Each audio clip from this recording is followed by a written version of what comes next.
The morning Maren Voss signed the divorce papers, she had $31 in her checking account and a folder of documents that told the story of 9 years in the language of asset division and legal finality.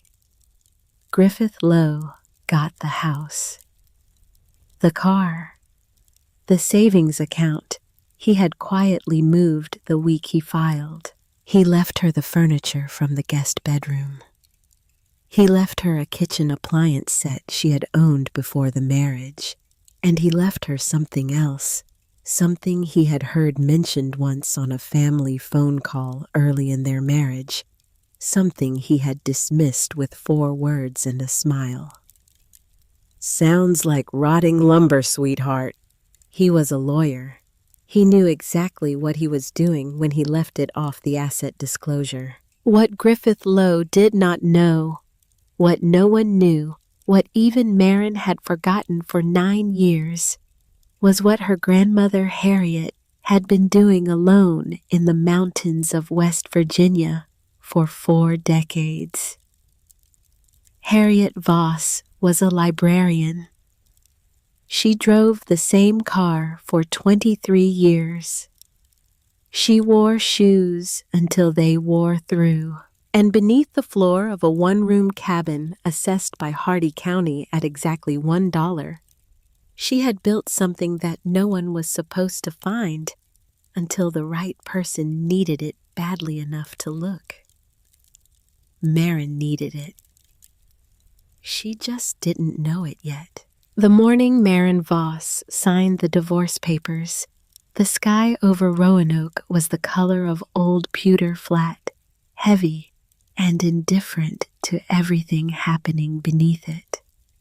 She noticed it through the narrow window at the end of the courthouse hallway, the kind of window that exists not to let in light, but to remind you that the world outside is continuing without your permission. She had been waiting in that hallway for 11 minutes. Her attorney, a precise woman named Sandra Chu, who billed in 6-minute increments and never used 2 words when one would serve, had stepped away to collect the finalized documents from the clerk's office. Maren stood with her back against the wall, and her arms crossed not against the cold, but against something that had no name and no remedy. The hallway smelled of floor wax and photocopier toner, and the particular institutional silence of a building that processed human wreckage every day and had learned not to take it personally. She had dressed carefully that morning. She would think about that later, the care she had taken. The gray wool blazer she had pressed the night before, the dark slacks, the low heels she had not worn in 8 months because there had been nowhere to go that required them. She had dressed as though appearance could impose order on what was about to happen, as though looking like a woman who had herself together might make it more likely to be true. Sandra returned with the folder. She placed it on the small table near the window, opened it to the first flagged page, and pointed without ceremony. Maren signed. Sandra turned to the next flag. Maren signed again. She did this 6 more times, and she did not read the pages because she had already read them. She had read them 4 times over the past 3 weeks, each reading a fresh inventory of everything she was losing, everything the law had decided was settled and fair and done. She signed the last page at 10:47 in the morning. She walked out of the Roanoke City Courthouse with a folder of documents under her arm and $31 in a checking account that still bore both their names. $31. That was what 9 years of marriage looked like when you reduced it to a single number. Light enough to be insulting, heavy enough to press against the inside of her chest every time she let herself think about it. Griffith Lowe had been thorough. She would give him that. She had known he was thorough from the beginning. It was one of the things she had once admired about him, the way he approached every problem as a project, with phases and timelines and a clean path to completion. He had been that way in the courtroom, that way at the dinner table, that way when he laughed at something measured and deliberate, as though even enjoyment was a performance he had rehearsed. He had approached the divorce the same way. He took the house in the Grandin Village neighborhood, the one with the wide porch she had painted herself over a long summer weekend, the one with the kitchen she had redesigned, tile by tile from a magazine she had been clipping pages from for years before they could finally afford the renovation. He took the car. He moved the contents of the joint savings account the morning he filed a transfer. His attorney described in court documents as legally appropriate given the circumstances. Marin's attorney had used different language in private. Marin had used no language at all, only sat very still and let the information settle the way you let something settle when picking it up would only make it worse. He left her the furniture from the guest bedroom. He left her the kitchen appliances she had owned before the marriage. He left her the folder under her arm. And he left her something else, something he had decided was worth nothing, which meant he had decided it was not worth keeping track of, which was the only miscalculation Griffith Lowe had made in 9 years of very careful calculation. She did not know that yet. She would not know it for 3 more weeks. What she knew standing on the courthouse steps in the pewter-gray November morning was that she had $31 and nowhere to go. That was hers. The apartment belonged to Delia Strand. It was the 2nd floor of a narrow duplex in the Wasena neighborhood, 3 blocks from the river, with original hardwood floors that creaked with biographical specificity, each board with its own sound, its own complaint, its own way of announcing your presence to anyone who cared to listen. Delia was a nurse.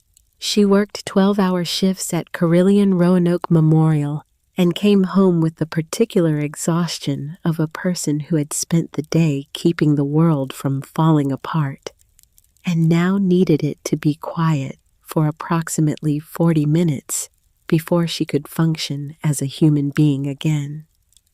She was 44 years old, divorced herself for 6 years, and had a 7-year-old daughter named Petra, who watched animated programs at a volume calibrated for outdoor stadiums and fell asleep on the living room floor every night, surrounded by small plastic animals that Marin stepped on in the dark, with the dependable regularity of a woman being gently punished for something she had not done. Delia had offered the couch without conditions, without timelines, without the particular generosity that comes wrapped in the faint smell of obligation.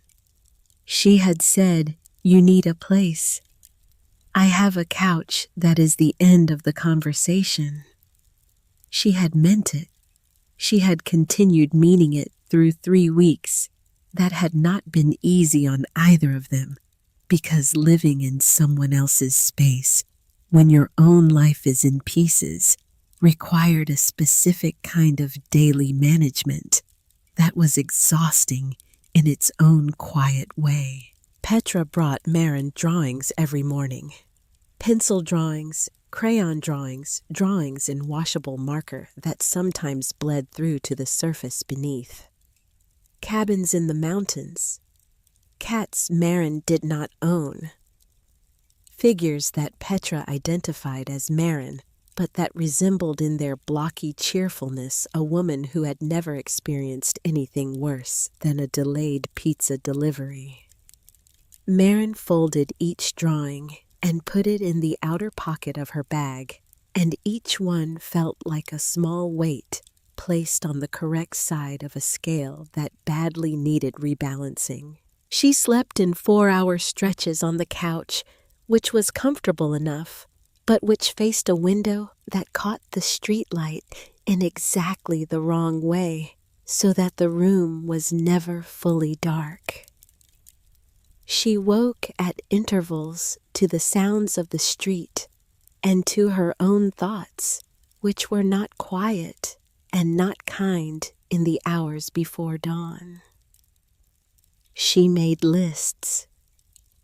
It was the only thing she knew how to do that felt like forward motion when forward motion was not available. Job applications submitted 31. Callbacks received 3. Second interviews 0. She wrote them in a small spiral notebook in the handwriting she used when she was trying to impose control on a situation that had none small, even deliberate letters pressed into the page, as though neatness were its own form of argument. She had worked in publishing before the marriage. 8 years as a senior copy editor and later a managing editor at a regional press outside Charlottesville work. She had been good at work she had been proud of in the private, undemonstrative way she was proud of most things without needing anyone to confirm the feeling. She had left the position in 2015, 7 years into the marriage at Griffith's suggestion. His schedule had become demanding. His income had become substantial. Her salary had become in the framing. He used something she was doing for the sense of identity, rather than the financial contribution, which was his way of saying it was unnecessary, without saying it was worthless, a distinction that felt meaningful at the time and revealed itself later as a difference without a difference. She had told herself it was temporary. She had told herself she would return to it when the timing was right, when things settled, when she had more bandwidth, when the moment presented itself. She had not understood then that the right moment was not something that arrived on its own. It required maintenance, the way a skill required maintenance, the way a relationship required maintenance, steady, intentional, resistant to the easy argument that it could wait until tomorrow, because tomorrow it would still be there. It was not still there. The publishing landscape had reorganized itself while she was looking the other way. The specific expertise she had built over 8 years now existed in a context that had shifted enough to make her credentials feel like a map of a city that had been substantially redeveloped. An HR manager at a Richmond firm had told her cheerfully, as though the information were useful rather than simply accurate, that she presented as a candidate with a re-entry challenge. Marin had thanked the woman ended the call and sat for 12 minutes staring at the wall of Delia's kitchen before getting up to make coffee she did not want. That was the shape of her days. Applications sent into silence. Responses that were either absent or gently terminal. The couch. The streetlight. The 4-hour stretches of sleep. The lists. She was managing. She told herself she was managing. She was in the way that managing sometimes meant simply staying upright while the ground underneath you continued its unreliable behavior. It was a Tuesday evening in late November, 3 weeks after the divorce was finalized. Petra was asleep on the living room floor, surrounded by her animals. Delia was in her bedroom with the door half closed, working through something on her laptop with headphones on. The apartment was as quiet as it ever got, which was not very quiet, but quiet enough. Maren spread the divorce folder across the coffee table. She did this not because there was anything left to discover in it. She did it because going through the papers felt like doing something, and doing something felt marginally better than sitting in the particular stillness of a life that had not yet decided what it was going to become. She went through the asset disclosure documents first, the property transfer records, the financial statements. She had read all of it before multiple times, but reading it again gave her hands something to do and her mind something to follow rather than something to invent. She almost missed it. The document was a single sheet folded into thirds, tucked behind the asset disclosure summary where she had placed it at some point during the chaos of the past few months and apparently never looked at again. It was not part of the divorce proceedings. It was older than the divorce proceedings. It was older than the marriage. She unfolded it slowly, smoothing the creases with the edge of her hand. It was a property transfer document, Hardy County, West Virginia. The signature at the bottom was small and precise and slanted slightly to the right. The handwriting of a woman who had learned penmanship as a practice rather than an afterthought. Harriet Voss, her grandmother. Maren read the document twice slowly and then a third time, and then she sat with it in her hands and felt something she had not felt in weeks. Not hope, something smaller and more careful than hope. The particular sensation of a door that might not be locked. The property was a cabin, Hardy County, West Virginia, in the Allegheny Mountain foothills. Transfer of sole ownership to Maren Jean Voss. Date of transfer, September 14th, 2001. She had been 19 years old in September of 2001. She had just started her sophomore year at UVA. She had known in the way that you know things that seem peripheral at 19, that her grandmother owned a cabin somewhere in West Virginia, a place Harriet called her thinking place, a place Maren had visited exactly once at age 7 on a long drive into the mountains that felt like driving out of the world she recognized and into something older and less interested in the things she had been taught to value. She had not known the cabin had been transferred to her name.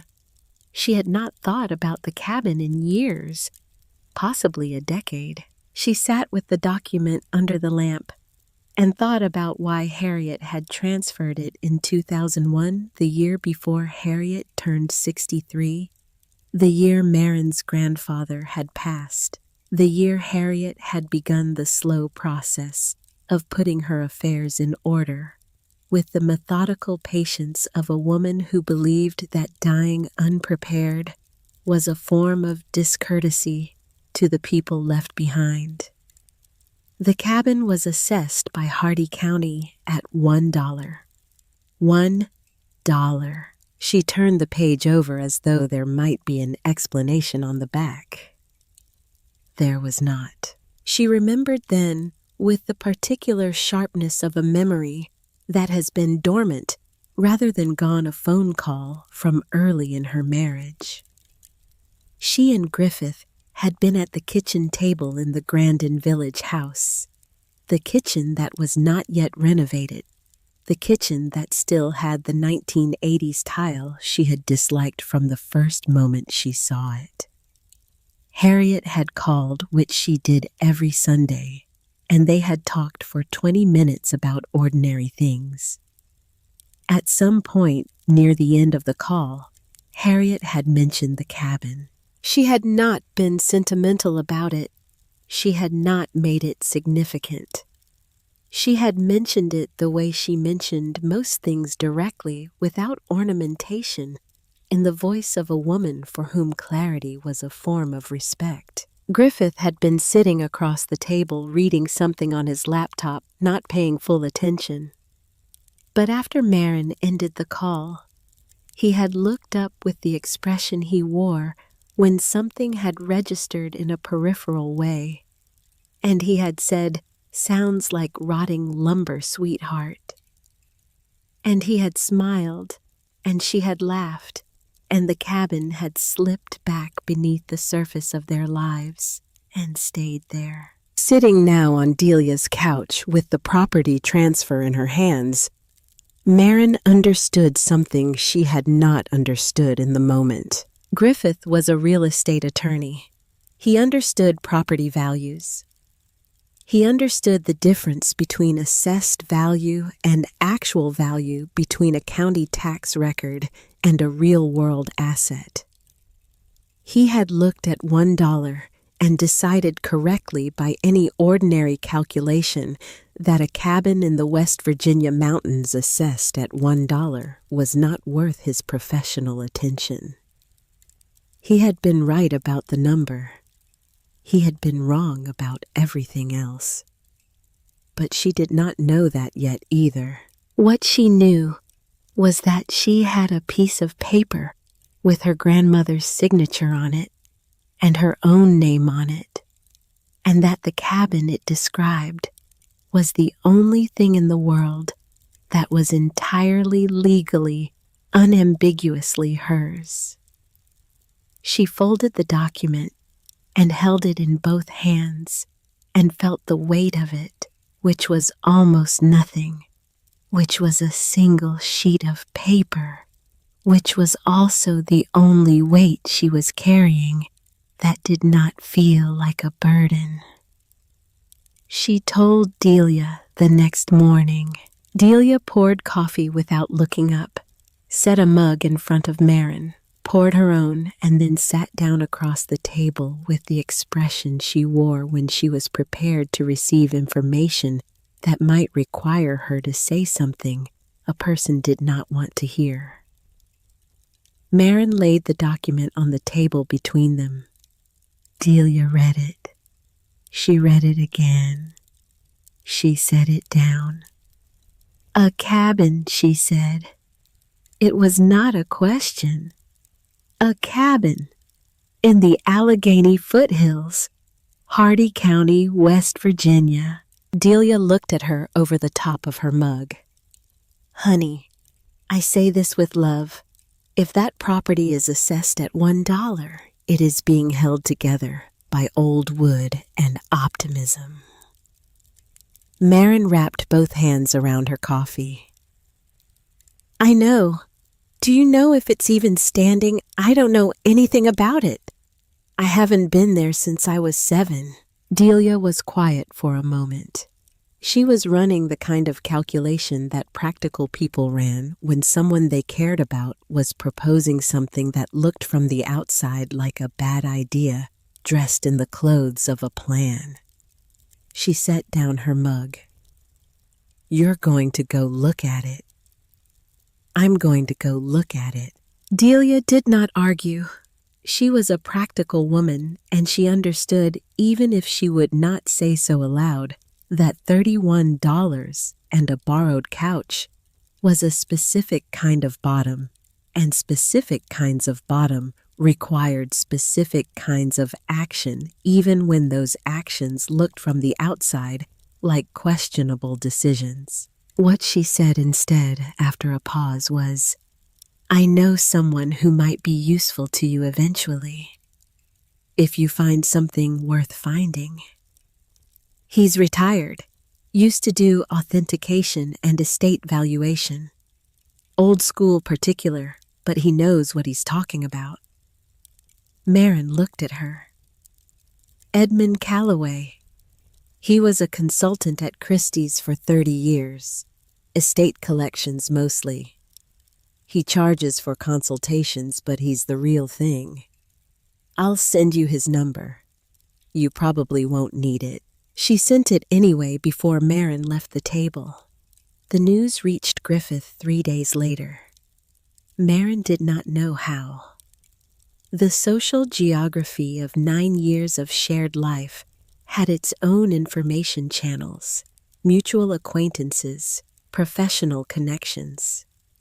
The particular osmosis of a city the size of Roanoke, where everyone who mattered to you also knew someone who mattered to someone else. He sent a text rather than calling. She read it once and did not respond. She saved it instead in a folder on her phone she labeled simply documentation. She had begun keeping documentation of everything since the divorce proceedings, a habit her attorney had encouraged and that she had continued because it was the kind of discipline that cost nothing and might someday matter. The text said, "Heard you're driving to West Virginia to look at a shack. Hope you find what you're looking for. Let me know if you need anything." The last sentence was the kind of thing you said when you were performing generosity rather than feeling it. She had spent 9 years learning to read the difference. What he actually meant, she understood, was, "I have already dismissed this. I am telling you, I have dismissed this. And because I am telling you, it costs me nothing." She put the phone face down on the table and felt something settle in her chest.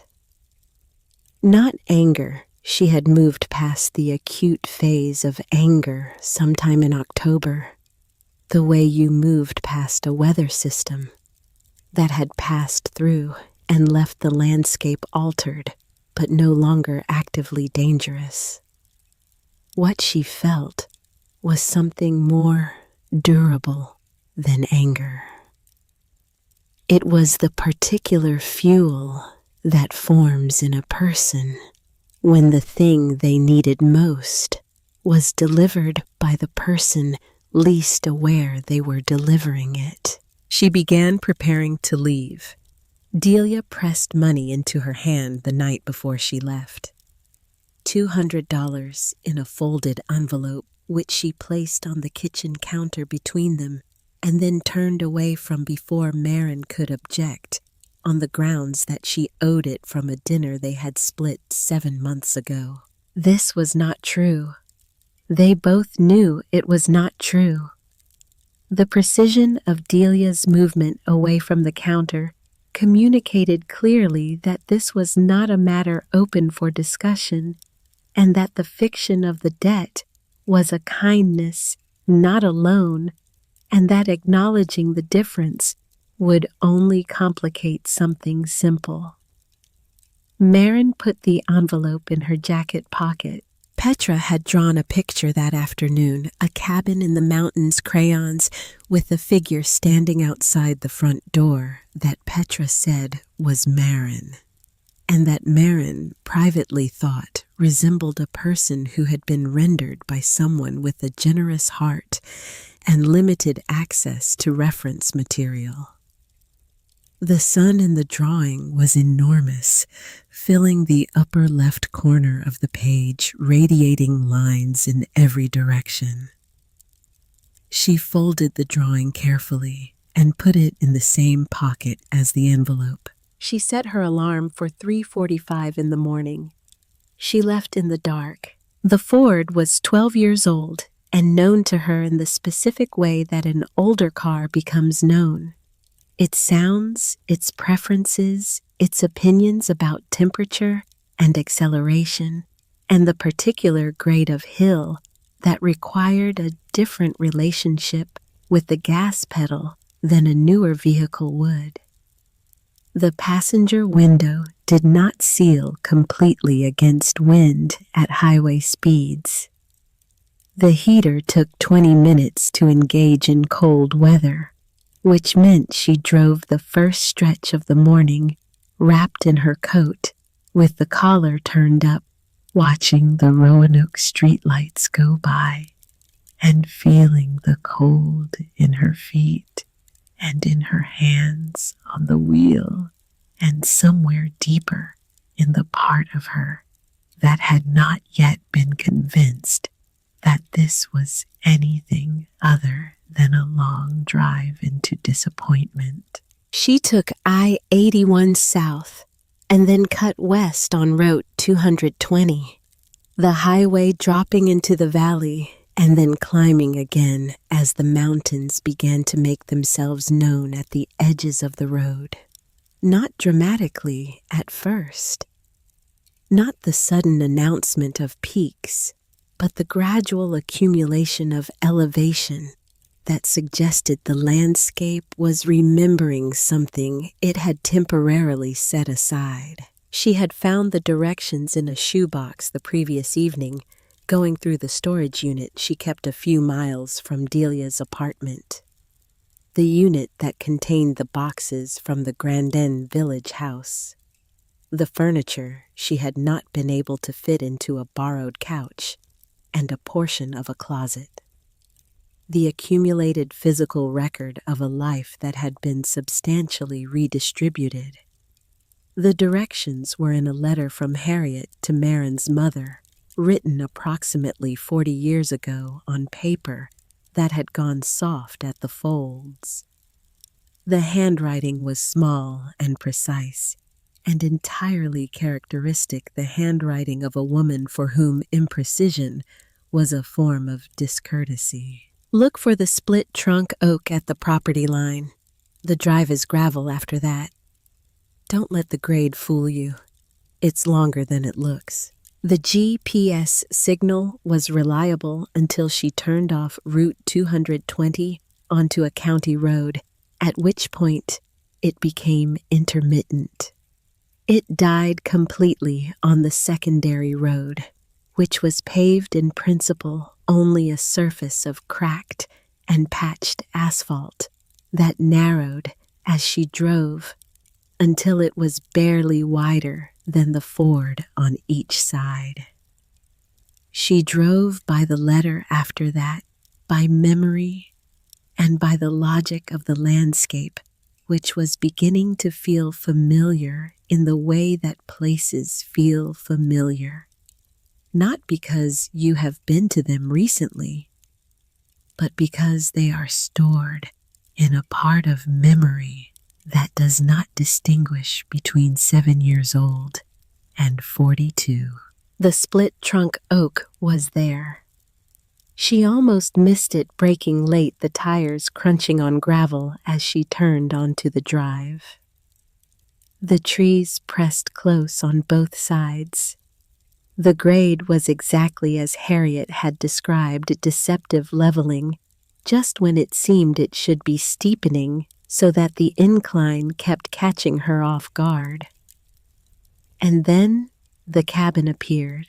It appeared between two large oaks that had grown toward each other over decades and nearly met above the drive, their bare November branches interlaced like the crossed arms of a formal reception.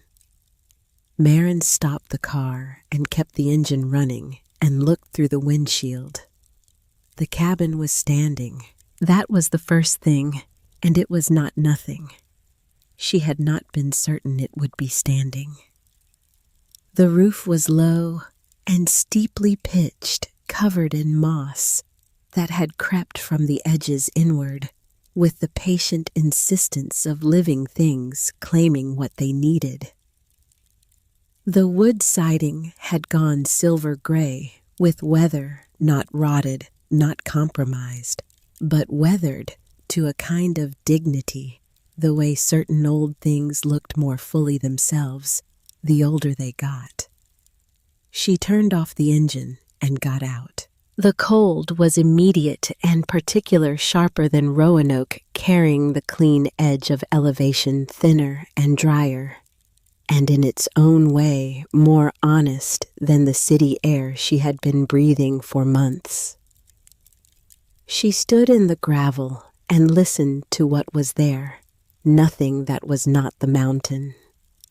No traffic, no voices, no planes. Only the bare trees, and somewhere below the property, the sound of moving water, a creek running in the valley at the bottom of the hill. She found the front path by feel the slight hardness of stone beneath the dead November grass and stepped onto the porch. She tested each board before committing her weight. They held solid, only slightly soft, in one place near the railing post, where water had worked its way into the wood across many winters. The railing itself had developed an opinion about structural necessity that differed from the original builder's, leaning outward at an angle that suggested it had transitioned from support to suggestion at some point in the past decade. She held it lightly and looked out at the view. It stopped something inside her. The hill fell away below the cabin in a long slope through bare trees, and at the bottom of the valley, the south branch of the Potomac ran gray and silver in the morning light, winding between rocky banks before it curved around a ridge and disappeared. Beyond the ridge, the Allegheny Mountains rose in layers, each one a slightly different shade of blue and gray, fading as they receded until the farthest ridge lines were barely distinguishable from the sky above them. It was enormous. It was completely indifferent to her presence. It did not require her to explain herself or justify her standing here, or perform anything at all.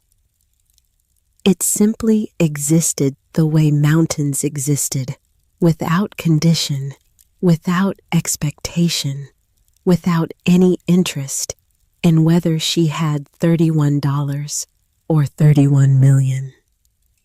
She found the key on a nail beneath the railing, exactly where Harriet's letter said it would be, rusted but functional. She unlocked the front door and went inside. The smell was the first thing. Not mustiness, not mold, something older and more specific. The smell of a space that had been sealed away from the general weather of the world and had been quietly becoming more itself in the years of its solitude. Cold, dry particular. The smell of time kept carefully. She found the light switch by memory and flipped it without expecting anything.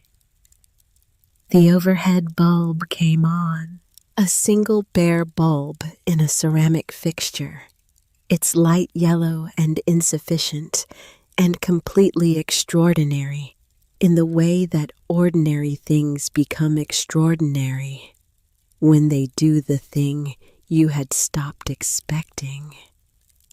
The power was on. The power had been on. Someone or some arrangement from Harriet's estate had kept the account active. She would need to find out which. She added it to the list she was already building in her head. The main room was roughly 20 by 18 feet. A stone fireplace on the left wall, wide and deep, with a screen that had rusted to a warm brown but still stood. Wide plank pine floors, gone gray, with decades of use worn smooth along the paths where people had walked. A table in the center, heavy and plain, built to last rather than to impress, with 2 chairs pushed underneath it.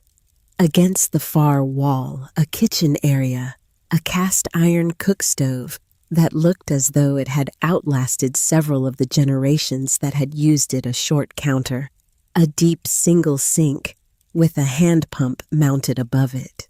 To the right, a doorway into a second room, small enough to be a generous closet and sized to serve as a bedroom. An iron bed frame, a cedar chest at the foot of it. Everything covered in the deep, settled dust of years. Not the casual kind that accumulated over weeks, but the archaeological kind that lay in undisturbed strata on every horizontal surface, marking time the way sediment marked it in layers. But nothing was destroyed. The walls were solid. The ceiling showed one dark stain in the far corner, where moisture had found a path through, but the surrounding wood was dry. She tested the hand pump over the sink, working the handle in long strokes, until it protested and coughed, and finally produced a thin stream of water that ran brown, then pale yellow, then gradually, unmistakably clear. There was a well. The well was working. She stood in the center of the room and turned slowly, completing a full circle, and felt something she had not felt in a long time.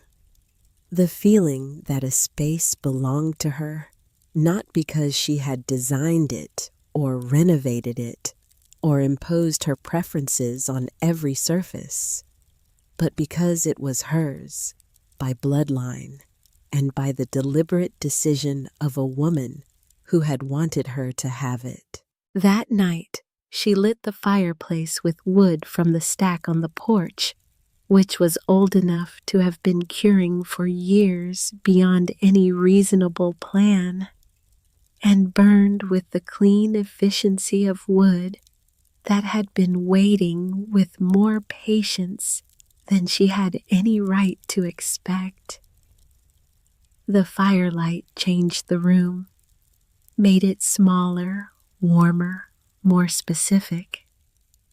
She sat at the wooden table with her notebook and her thermos of cold coffee and made a list of what she needed to assess in the morning. Roof condition from outside, property boundaries, septic situation, power account holder, well water quality before drinking.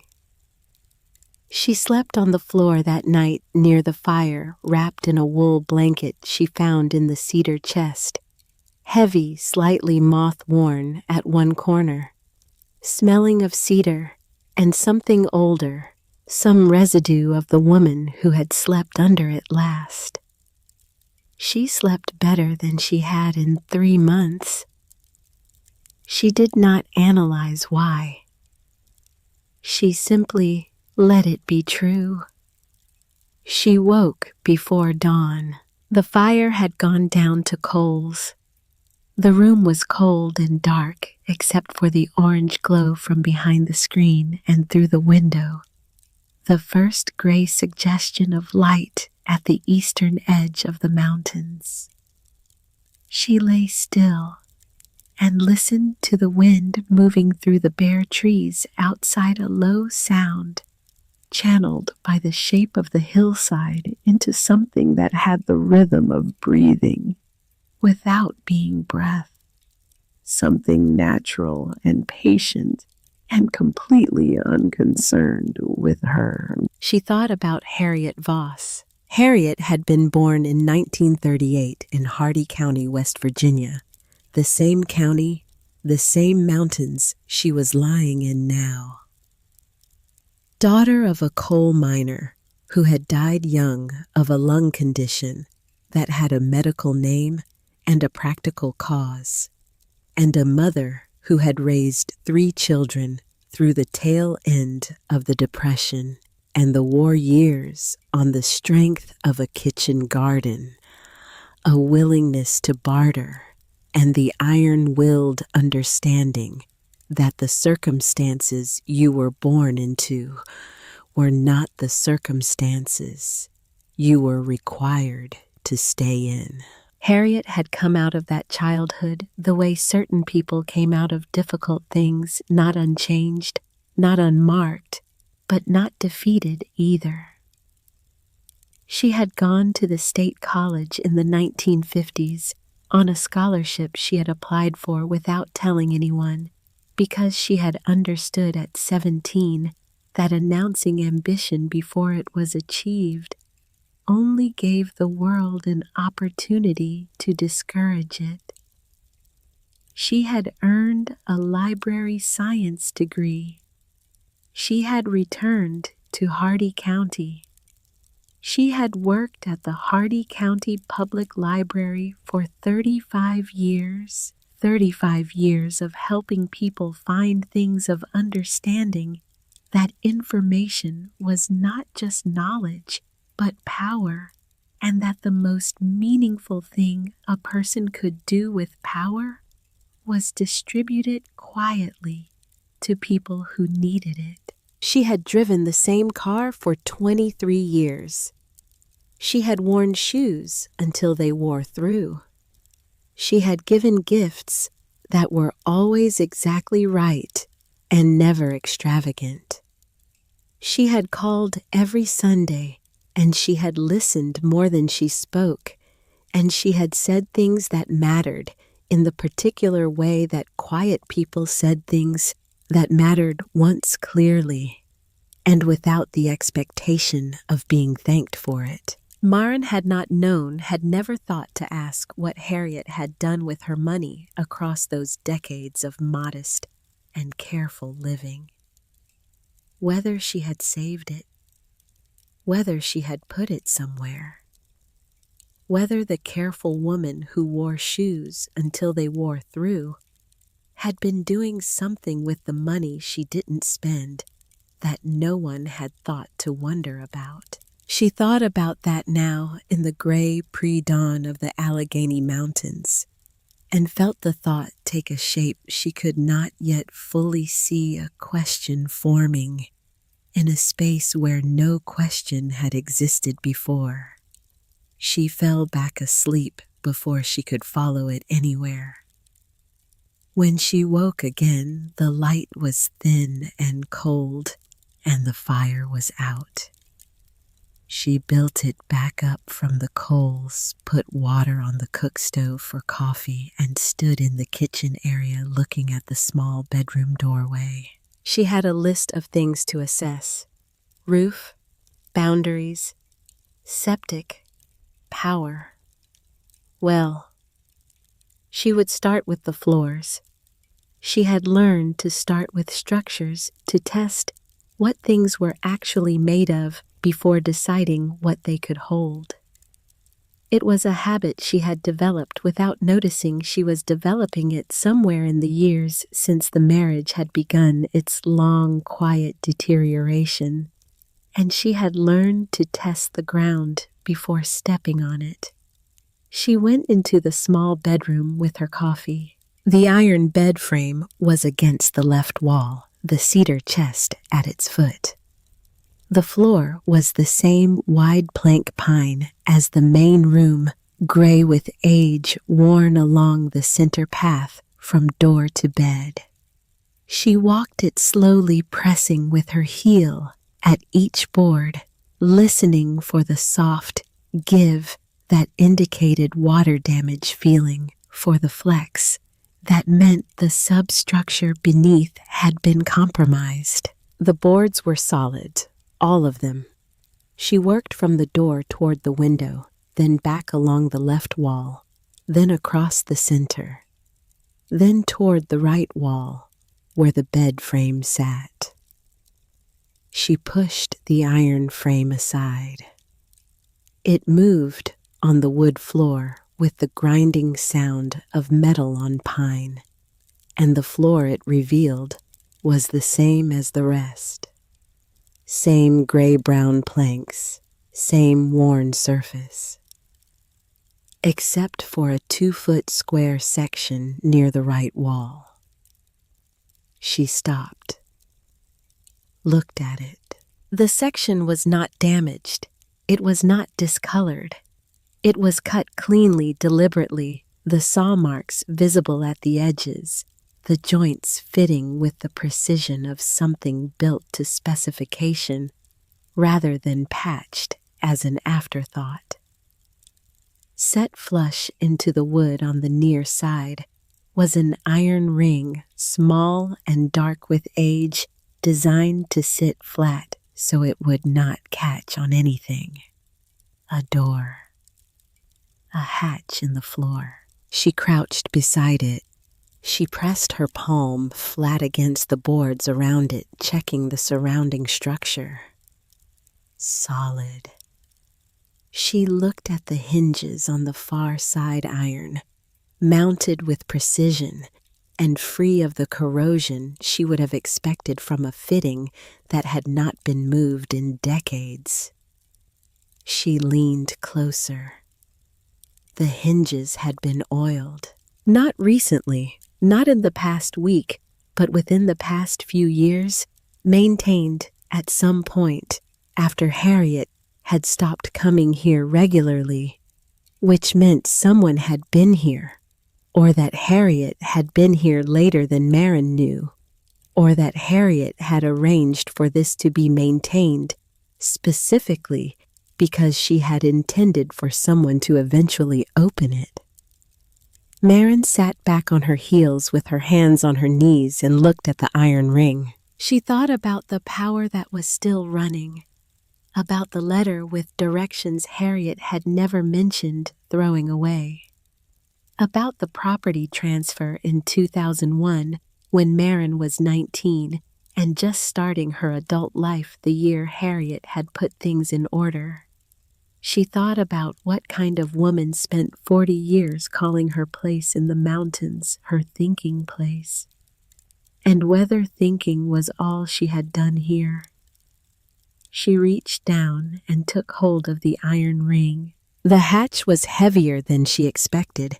Solid wood built with the same philosophy as the table in the main room, built to last rather than to be lifted easily. It came up on hinges that moved without a sound, smooth and balanced opening onto darkness below, and a set of wooden steps descending into a cold that was different from the cold of the room above. Drier, more enclosed, older, and a smell that rose up to meet her in the still morning air. Not the smell of earth or root vegetables, or the ordinary dampness of a space beneath a house, but something else entirely. Something drier, something kept. The smell of a space that had been sealed and maintained and protected deliberately for a very long time. She took out her phone, turned on the light, aimed it down. The steps descended 8 or 9 feet into a space that was wider than any root cellar had reason to be. At the edges of her light, she could see walls, not rough stone, not the hasty excavation of a practical storage space, but fitted and mortared stonework, careful and deliberate, the kind of construction that matched the chimney she had noticed on the exterior of the cabin. This had been built with intention. This had been built by someone who knew exactly what they were building and why. Marin sat at the edge of the hatch opening for a long moment. The cold rose around her from the space below. The mountains held their silence outside the cabin. The creek murmured in the valley, distant, steady, the sound of something that had been running long before she arrived and would continue long after she left. She put her phone between her teeth for the light, took hold of the top step, and began to climb down. The steps were solid beneath her feet, 9 of them each wide enough for a full footstep, each bearing her weight without complaint. She counted them as she descended the way she had been counting everything since November, measuring, cataloging, building the habit of inventory from whatever remained. It was the only arithmetic that felt honest anymore. Not the arithmetic of what had been taken, but the arithmetic of what was actually present. 9 steps. The temperature dropped as she went lower, not dramatically, but enough to notice the particular cold of Earth doing what Earth always did, holding its own steady temperature, regardless of what the seasons were performing above. The cold of consistency. The cold of something that did not change according to circumstance. She reached the bottom and stood and raised her phone and swept the light slowly from left to right. She stood still for a moment that stretched longer than moments usually did. Then she swept the light again more slowly, making herself process what she was seeing, rather than simply react to it. The room was approximately 15 feet wide and 20 feet deep. The walls were dressed stone, not rough field stone, not the improvised construction of someone solving a practical problem quickly, but fitted and mortared, work course after course laid with the patience of a person who understood that the quality of what you built determined the quality of what it could hold. The floor was packed earth dry and firm, covered in several places by rough wooden boards laid as walkways between the shelving units that lined every wall. The ceiling was low. She stood with perhaps 8 inches to spare the floor joists of the cabin visible through rough planking above her head. A single bare bulb hung from a wire, stapled along the center beam, a pull string dangling from it. She reached up and found the string and pulled. The light came on, yellow and warm and completely steady, the light of a bulb that had been replaced at some point by someone who had come down here with a purpose and had thought to bring a fresh bulb because that was the kind of person they were. She stood in the sudden brightness and looked at what her grandmother had kept beneath her thinking place and understood for the first time that the word thinking had been a kind of code. That Harriet Voss, who had driven the same car for 23 years and worn her shoes until they wore through, and spent 35 years helping other people find the information they needed, had been doing something down here that had nothing to do with sitting quietly and waiting for clarity. The walls were lined with shelving, plain pine board construction, functional and solid, built to hold weight, and holding it the boards, bowing slightly at their centers under what was stacked and arranged along their length, with the density of a person who understood that every inch of space was an argument she was making with both hands. She moved to the first section. Mason jars. Dozens of them, the wide-mouth quart size, arranged in rows with the precision of a woman who had spent 35 years organizing things so that other people could find them. But these were not filled with preserved tomatoes or pickled vegetables. Each jar contained coins. She lifted one from the shelf and held it toward the light.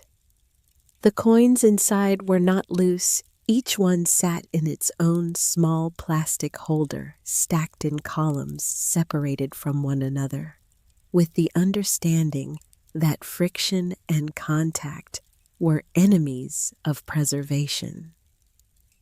She could see immediately that they were not modern coins. The colors were wrong, some with the deep, warm tone of old copper, others with the particular glow of gold that was not gold-toned, but actually gold, and others still in silver that had aged to a soft gray, rather than the bright finish of contemporary quarters. She set the jar down carefully and read the label on the lid. Harriet's handwriting. Small and precise, slightly slanted to the right, pressed into a strip of masking tape with the deliberateness of a woman for whom labeling was not a bureaucratic act, but a form of respect for the thing being labeled. Morgan Dollars, 1878 to 1904. Mixed dates, mixed mints. High-grade examples separated. She moved along the shelf reading labels. Barber halves, 1892 to 1915. Peace dollars, 1921 to 1935. Early American bust dollars, 1798 to 1803. Capped bust halves, 1807 to 1839. She did not know coins. She had never attended an auction, never read a price guide, never thought about old currency as anything other than the change you found in jacket pockets. But she understood the weight of the jars. She understood the deliberateness of the organization. She understood that a woman who did nothing without purpose had stored these with care and labeled them with precision, and that care and precision applied to objects almost always meant those objects were worth caring about. She counted the jars on the first two shelving units, 47. She moved to the next section. Flat wooden trays, perhaps 15 of them stacked with squares of felt between each one, in the way you stacked things when you understood that the surfaces touching each other could damage both. She lifted the top tray with both hands and carried it to the wooden workbench she had just noticed against the far wall. A solid surface, slightly raised, positioned precisely beneath the overhead bulb. She set the tray down and opened the felt. Stamps. Rows of them mounted on backing paper, each separated by a layer of transparent protective sleeve. She did not know stamps either, but she could read the dates printed on them.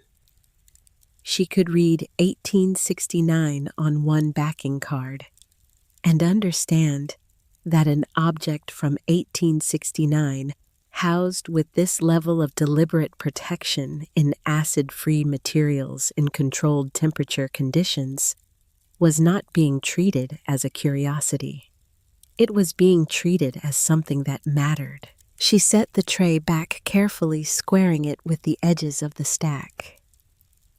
The third section held works on paper, large, shallow boxes sealed at their edges with a tape that had yellowed, but held each box stored flat, each interleaved internally with tissue. She could see at the corners where the seal had slightly separated. She did not open them. Not yet. She noted their presence and their number and the care with which they had been stored and moved on. In the far corner, 6 wooden crates sealed unlabeled. They were the only things in the room without Harriet's handwriting on them. The only things she had chosen not to annotate. That choice felt significant in the way that all of Harriet's choices felt significant once you began to understand that she was a woman who made very few decisions without reason. But it was the last thing she noticed, or rather, the last thing she allowed herself to fully see, that stopped her in the center of the room, with her hands at her sides and her phone light casting its pale radius around her feet. On the workbench, weighted down by a single smooth river stone, was an envelope, her name on the front. Marin. No last name, no address. Just her name in Harriet's handwriting, placed here with the expectation that she would eventually come down these steps and find it. She picked it up. She did not open it. Not yet. She stood in her grandmother's secret room and breathed the cold, dry, preserved air and let herself feel the full weight of what she was standing in, without trying to convert it immediately into numbers or decisions or plans. Outside, somewhere above her, the cabin held its place on the hillside. The creek ran in the valley. The mountains did what mountains did, existed without apology, without explanation, without any interest in the scale of what was happening inside one small room, beneath one small cabin, on one particular slope of the Allegheny Range. She climbed back up the stairs and sat at the wooden table. She opened the envelope. Harriet's handwriting on a single sheet of paper. No date, no preamble. Harriet had never believed in preambles. Marin, if you're reading this, you found the door. I always thought you would. You were the one who noticed things quietly. I watched you do it your whole life. There are things in this room that need to be understood correctly before they are handled.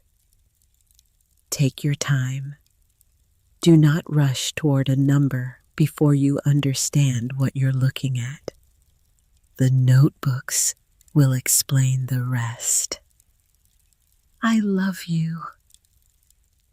Not worried about you. She read it twice. Then she folded it and put it in her jacket pocket next to Petra's drawing of the cabin with its enormous sun. She went back downstairs and found the notebooks. They were in the 6th crate, which she brought up from the cellar because the light below was insufficient for reading, and because she wanted to be at the table when she opened them, in the room where the fire was in the room, with the view in the room that felt most like a place where a person could think clearly. 8 composition notebooks. Black and white covers, the standard kind. The kind that cost very little and lasted, it turned out, for decades if you kept them in controlled conditions. Arranged chronologically, the dates written on the front covers in the same small, precise hand as the jar labels. 1961 through 2002.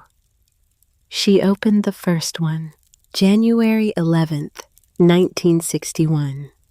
Attended the Pendleton estate sale in Moorfield.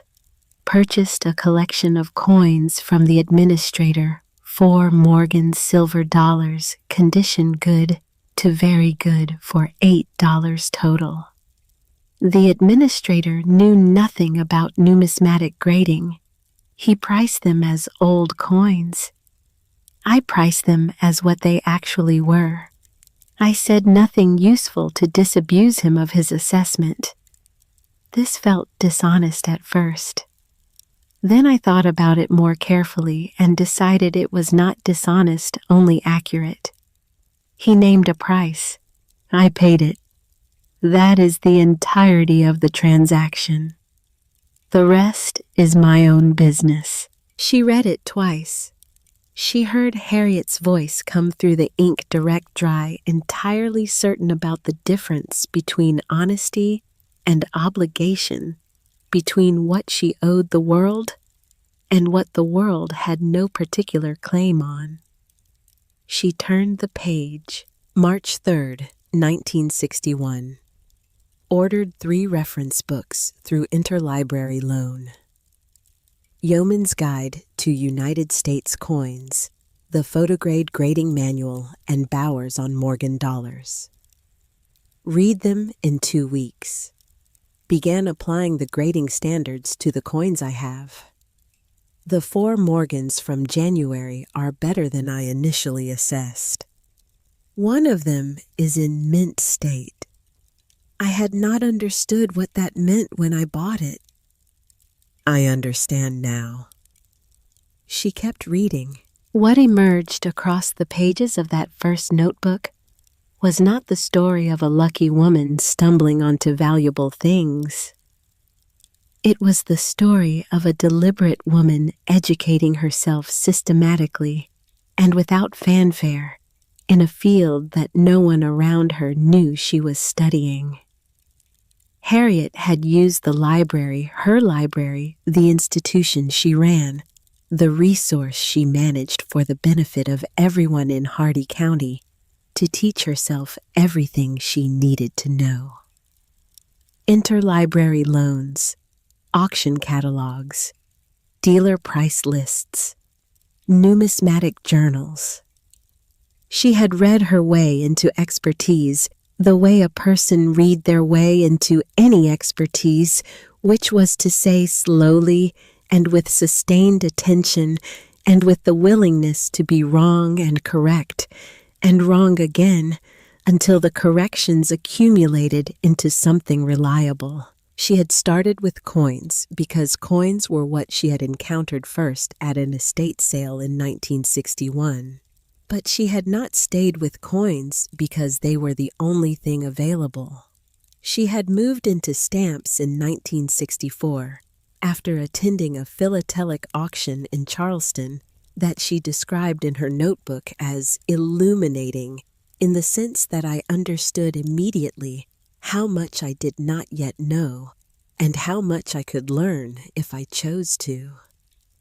She had moved into works on paper in 1971 after a conversation with a retiring art teacher who had mentioned in passing that the prints in certain estate sales in the region were being sold for nothing because no one present understood what they were looking at. I understand what I'm looking at now, Harriet had written in the margin beside that entry. Or, I am learning to. The notebooks contained 40 years of acquisition records. Every purchase documented with the price paid the seller, the condition at purchase. And in a column she labeled with simple precision, current estimate, her ongoing private assessment of what the item was actually worth versus what she had paid.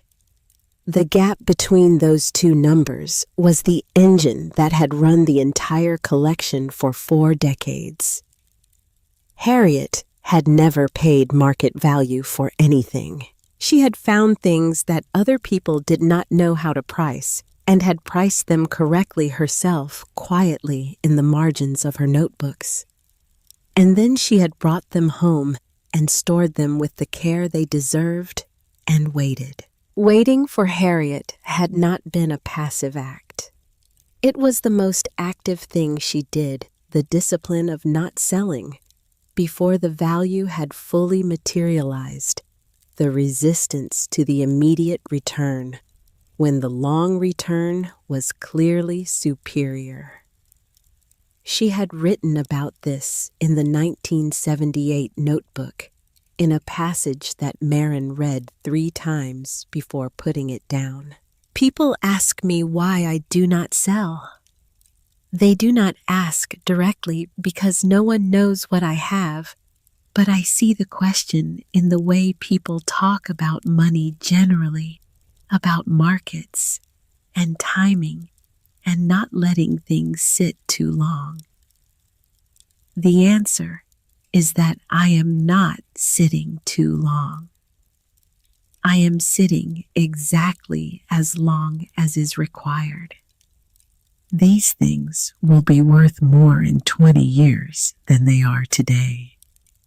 In 40 years, they will be worth more still. The question is not whether I need the money now. The question is whether the person who needs it most has arrived yet. Marin set the notebook down on the table and looked at the fire for a long time. She had arrived. She had arrived with $31 and 9 years of excavation from a life she had thought she was building. And Harriet had known not specifically not the details, but in the way that clear-eyed people knew things about the people they paid attention to, that Marin was the one. That this was the moment, that the collection had been sitting at exactly the right temperature, in exactly the right conditions for exactly this. She was not a person who cried easily. She had learned across 9 years with a man who found emotional expression distasteful to keep her feelings internal and precise, to feel things fully without performing them. She sat at the table with the notebook in her hands and felt the full weight of what her grandmother had done for 40 years without telling anyone, and she did not cry. She felt something that was larger than crying and quieter than any sound she could have made. She spent 4 days in the cellar before she called anyone. She worked methodically the way Harriet's notebooks had taught her to work, establishing context before engaging, detail, building the overall inventory before assigning significance to any individual item. She photographed every jar, every tray, every box, every crate. She photographed labels in close-up and contents through the jar glass, and the overall layout of each shelving unit, so that she had a record of the collection as Harriet had arranged it before anything was moved. Her phone battery died at the end of the second day.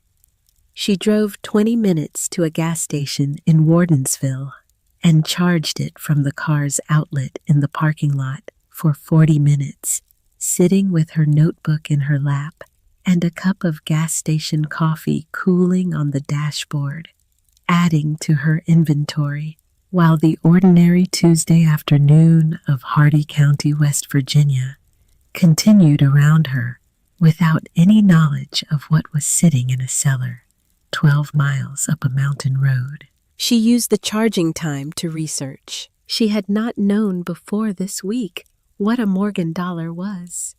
She knew now, had read enough in those 40 minutes to understand that the coins Harriet had cataloged under that label were among the most widely collected American coins in existence, that their value varied significantly by year and mint mark and condition, and that the condition gradings Harriet had used in her notebooks corresponded to an established professional scale that determined market value with considerable precision. She read about barber coins, about early American coinage, about the difference between a coin in circulated condition and a coin that had never entered circulation. Mint state the highest category the designation Harriet had applied to specific jars with the careful notation M, followed by a number. She sat in the gas station parking lot with an 18-wheeler idling 30 feet away and felt the floor shift beneath her in the way floors shifted when they revealed themselves to be something other than what you had been standing on. She drove back to the cabin and went back to work. On the morning of the 5th day, she found the crate with the sealed wooden boxes of worked paper, and inside, one of them wrapped in oilcloth, and then in tissue that had yellowed but maintained its function. A smaller box within the box, she found the manuscript. She had not been ready for it. She had thought she was building towards something, but she had not imagined this. It was a book not printed, not bound in the manner of mass production, but handwritten. The cover was plain leather, darkened with age, and with the handling of generations smooth, in the way that things became smooth when many hands had touched them across many years. She opened it with the care she had been practicing on everything in this room, the care that Harriet's example demanded. The first page. Ink that had browned with age on paper that was heavy and cream-colored and carried its years with the authority of things that had survived more than most. The handwriting was formal and precise, a script she did not recognize European. Clearly, the letter forms belonging to a tradition she could see was old without being able to place exactly. She could not read the language. What she could read was the date written in numerals on the first page in the manner of dates that predate formatting conventions. 1522. She closed the book. She replaced it in its wrappings. She sat against the cellar wall with her back against the dressed stone and her hands flat on the packed earth floor, and let herself sit with that number for a long time. 1522. She climbed out of the cellar. She sat at the table. She opened her notebook and wrote one line at the top of a clean page underlined twice. Do not rush this. Do not rush anything.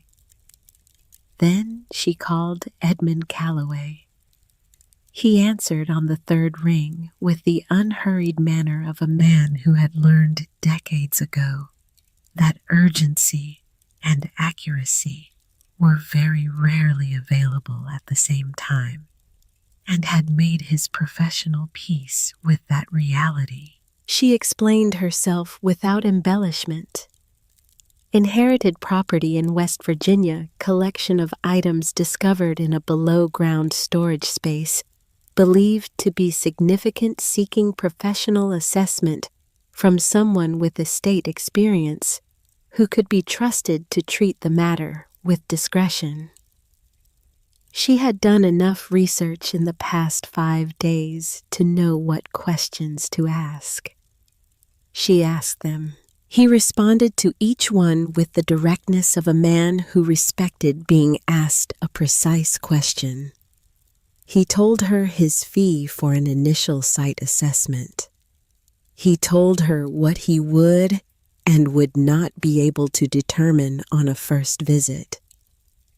He told her that he did not appraise that appraisal was a legal designation requiring specific certification, but that he could categorize and provide preliminary estimates that would tell her which specialists to contact in what order. He asked 3 questions of his own. What categories of items? How did she come to own the property? Could she wait 3 weeks? Coin stamps, works on paper, silver timepieces, and 1 item I cannot yet categorize. The property was my grandmother's. She left it to me before her death. 3 weeks is fine. I'll wait. He gave her a date and a set of handling instructions that confirmed in their specificity that she had found the right person. Do not clean anything. Do not remove items from their current housing. Do not expose paper materials to direct sunlight. Maintain current temperature and humidity conditions to the extent possible. Do not discuss the collection with anyone who does not have a direct professional need to know. She wrote each instruction in her notebook. She did not need to be told twice about any of them. After she ended the call, she sat on the porch in the cold afternoon and looked at the mountains and thought about what she needed to do before Edmund Calloway arrived. She had 3 weeks. She would use them. She went back inside and put on her boots and her coat and walked the property. She had the survey documents that Harriet had left in the small outbuilding behind the cabin, a structure she had explored on the 2nd day, finding inside it a workbench, a set of hand tools maintained with the same care as everything else Harriet had left, and a collection of property surveys going back to the original filing. 4.5 acres. The cabin occupying less than a quarter of it. The rest, wooded hillside dropping to the creek and rising to a ridge at the back. And at the far corner of the most recent survey, a notation in Harriet's pencil added by hand in the margin. Secondary structure, rear parcel. Survey mark S9. She looked at the survey map.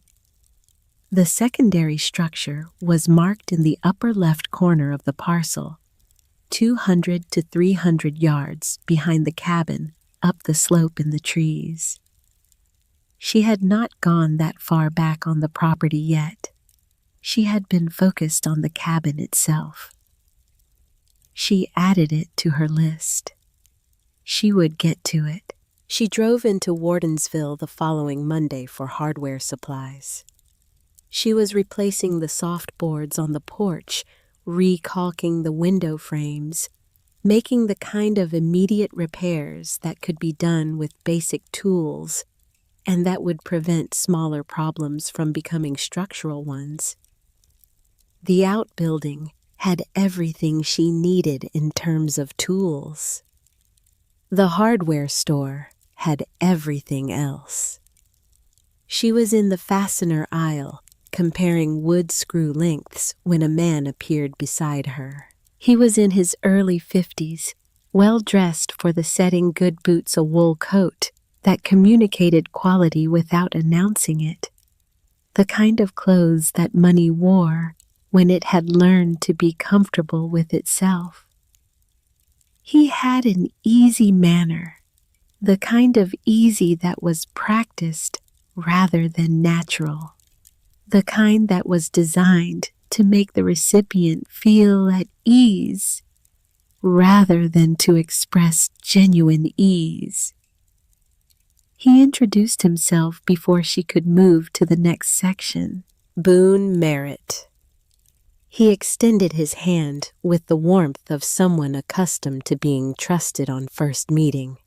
He said he did heritage preservation consulting in the region, helped families assess and preserve what they had inherited, worked primarily with older properties and rural estates, had heard through the grapevine that someone was fixing up old Harriet Voss's place up on the mountain. Marin looked at him. The grapevine being what exactly? He smiled. Small town. You've been in here a few times now buying restoration materials for a property that's been empty for years. People notice. No offense intended.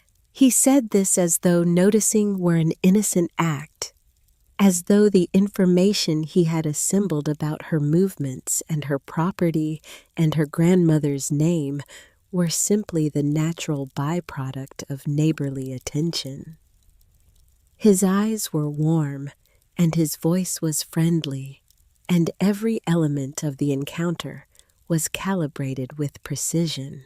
She thanked him without giving him anything, told him she was doing basic maintenance on the cabin, said she was still getting a feel for the property, excused herself with the polite finality of a woman who had learned at some cost to trust the discomfort she felt when a situation was performing more than it was revealing. In the parking lot, she sat in the Ford for 3 minutes before starting the engine. He had known Harriet's name without her mentioning it. He had known which property she was working on. He had known she had been to the hardware store multiple times. He had introduced himself as a heritage preservation consultant, which was a title that could mean anything and often meant something specific in the context of rural estate acquisitions, which was to say, a person who identified valuable things in estates before the families understood what they had and offered a price structured to be attractive to people who did not yet know what attractive meant in real terms. She started the engine and drove back to the cabin. She locked the door for the second time since arriving. She did not think about Boone Merritt for 9 days. On the 8th day, she found the stone building. She had been working her way methodically up the rear slope of the property, moving through the bare trees in the gray November light, following the survey mark annotations toward S9. The brush was heavy in places, 2 decades of unchecked growth vine and briar and young tree pressing against each other in the competition for light that went on in every forest, without the forest feeling any particular urgency about it. She found the clearing after approximately 300 yards. Irregular in shape, defined by the trees around it, rather than by any deliberate clearing. At its center, nearly invisible under 20 years of encroaching vegetation, was a structure. Not a shed, a building, 12 by 15 feet by her estimate. Dressed stone, the same fitted and mortared construction as the cellar walls, the same quality of work, the same philosophy of building something to last rather than to merely function. The door was solid, framed in oak, still plumb in its frame, after 2 decades of standing alone in the trees, secured with a heavy iron padlock. She had no key for this. She had the key from under the porch railing which opened the cabin door. She had found no other keys on the property. She walked around the building's perimeter, examining the walls, the roof, a low stone structure nearly flat, designed to shed water rather than snow, covered in the same moss as the cabin roof. No windows. Ventilation through narrow slots high on the north and south walls, screened with fine mesh. Deliberate. Every element deliberate. She went back to the cabin and searched more carefully than she had searched before. She checked the obvious places first. Hooks by the door, the cedar chest, the workbench in the outbuilding, the survey folder. Then she worked her way through the kitchen systematically, the way Harriet would have done it, not randomly, but logically thinking about where a key would be if it were placed by someone who wanted it to be findable by the right person and invisible to everyone else. She opened the cabinet above the cook stove. Dutch oven, ladle, a tin of matches, a coffee press. She reached to the back of the cabinet past the Dutch oven, past the ladle, her fingers extending into the dark rear space where the cabinet met the wall. Her fingertips found a nail. On the nail, a key. She stood in the kitchen holding it for a moment. Then she put on her coat and walked back up the slope. The key fit the padlock. The mechanism opened with a clean, smooth snap. The sound of something recently maintained, the sound of an expectation being met. She removed the padlock and stood with her hand on the door. She pulled it open. The light switch was on the interior stone wall to the right of the door frame. She found it by touch and flipped it. What came on was not a bare bulb. It was a system of strip lighting hidden behind wooden valances mounted at ceiling height along both side walls. Indirect, diffuse, warm, the kind of lighting chosen specifically to illuminate objects without subjecting them to the direct exposure that caused damage. Museum lighting. The kind of lighting that required planning and installation and an understanding of why it was necessary. The room was temperature controlled. A dehumidifier hummed in the far corner, its indicator light a steady green, doing its job in the silence and the cold of the mountain, with the patient reliability of a machine trusted to work without supervision. 9 canvases hung from horizontal bars at ceiling height along the back wall, each facing inward toward the wall, away from the light, protected by a backing of acid-free board and padded clips that held them without pressure. She stood in the doorway for a moment. Then she walked to the nearest canvas, lifted it from its bar with both hands, and turned it around. Oil on canvas, 18 by 24 inches. A landscape, mountainous terrain, enormous sky layered with the particular quality of light that belonged to a specific hour of a specific kind of day. The land below rendered with the meticulous attention of a painter who understood that geography was not background but subject. The paint surface was intact, the colors undimmed, the craquelure of age present, but superficial. She looked at the lower right corner, a signature. Thin brushstrokes confident in their brevity. A name she did not recognize. She took out her phone and typed it in.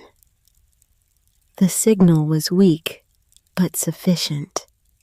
The results loaded. The painter was not famous.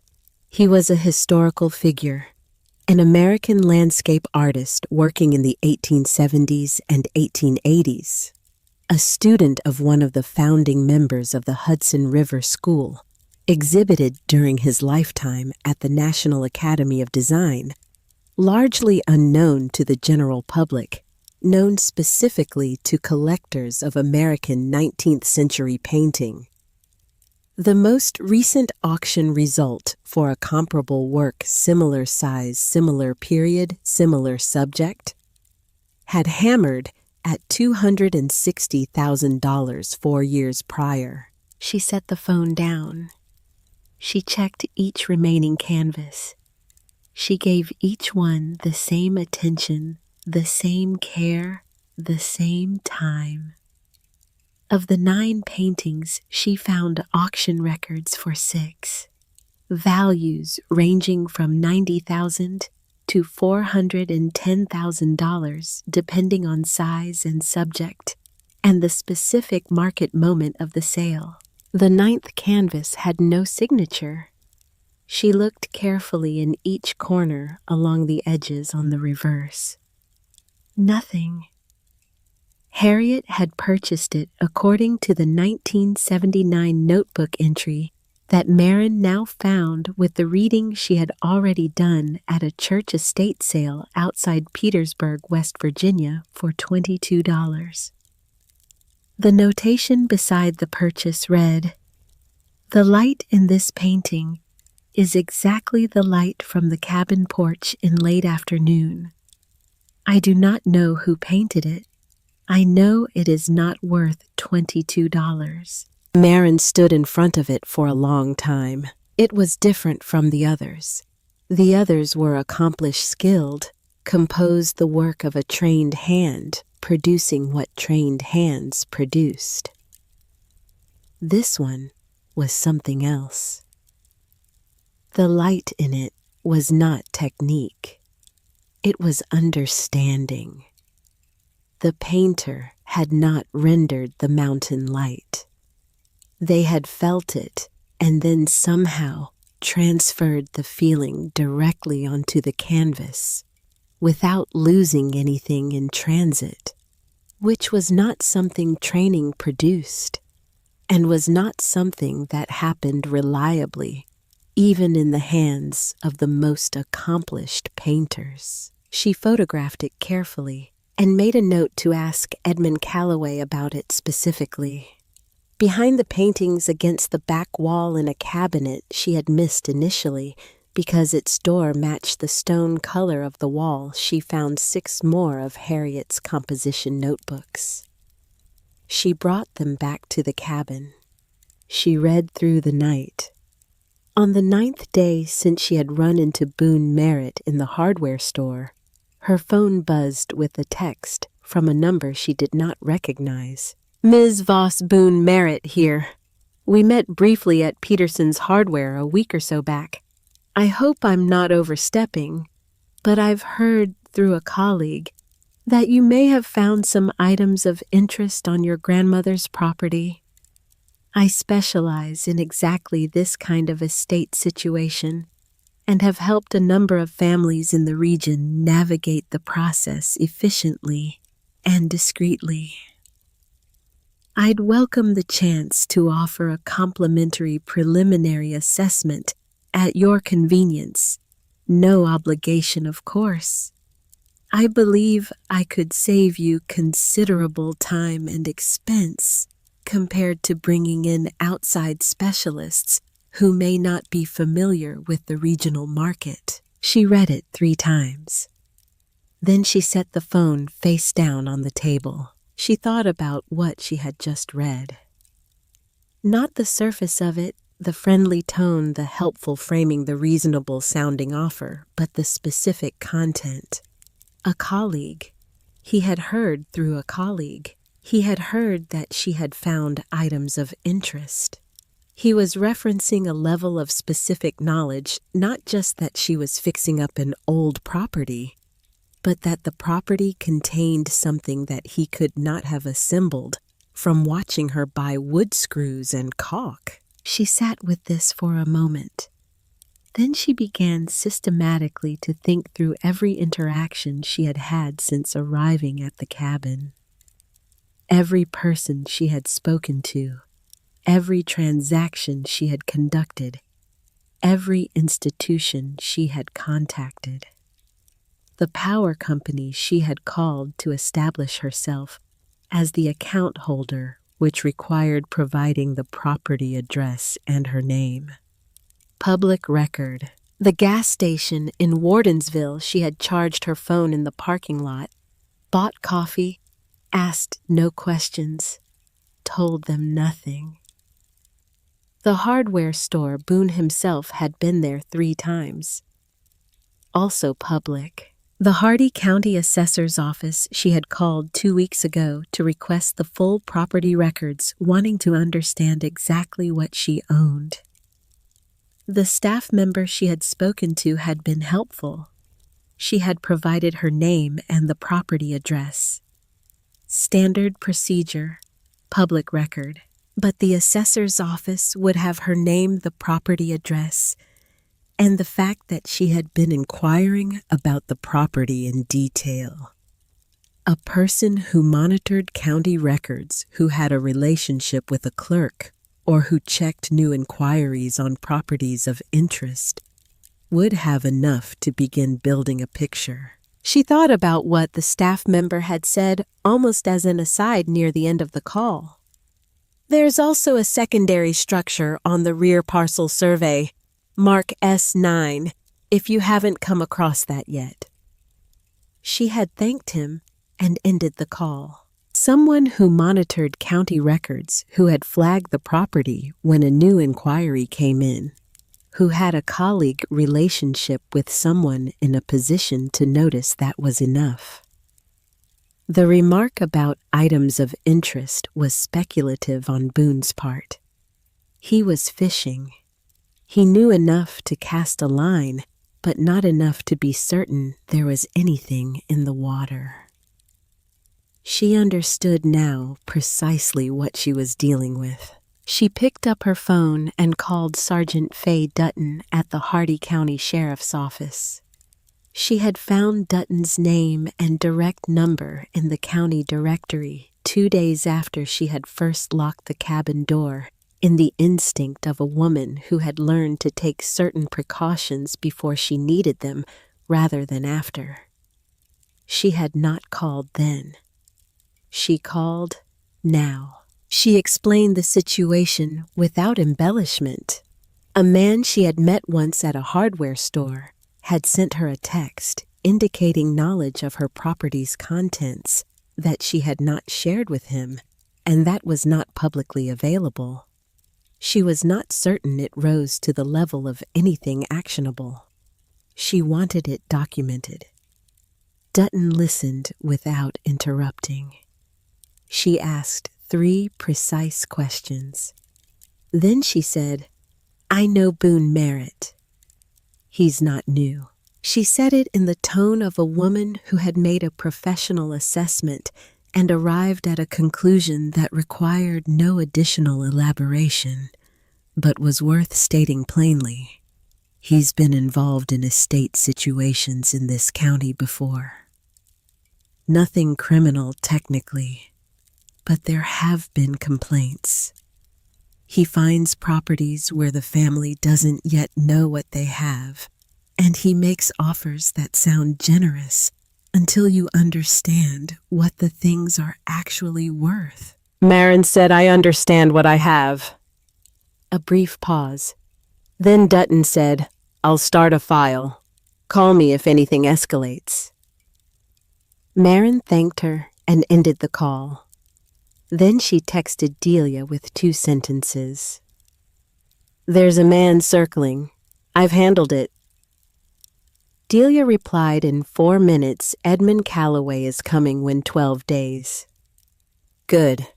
Don't let anyone else on the property until then." She put the phone in her pocket and went back to the stone building to finish photographing the paintings. She had 12 days. She would use them well.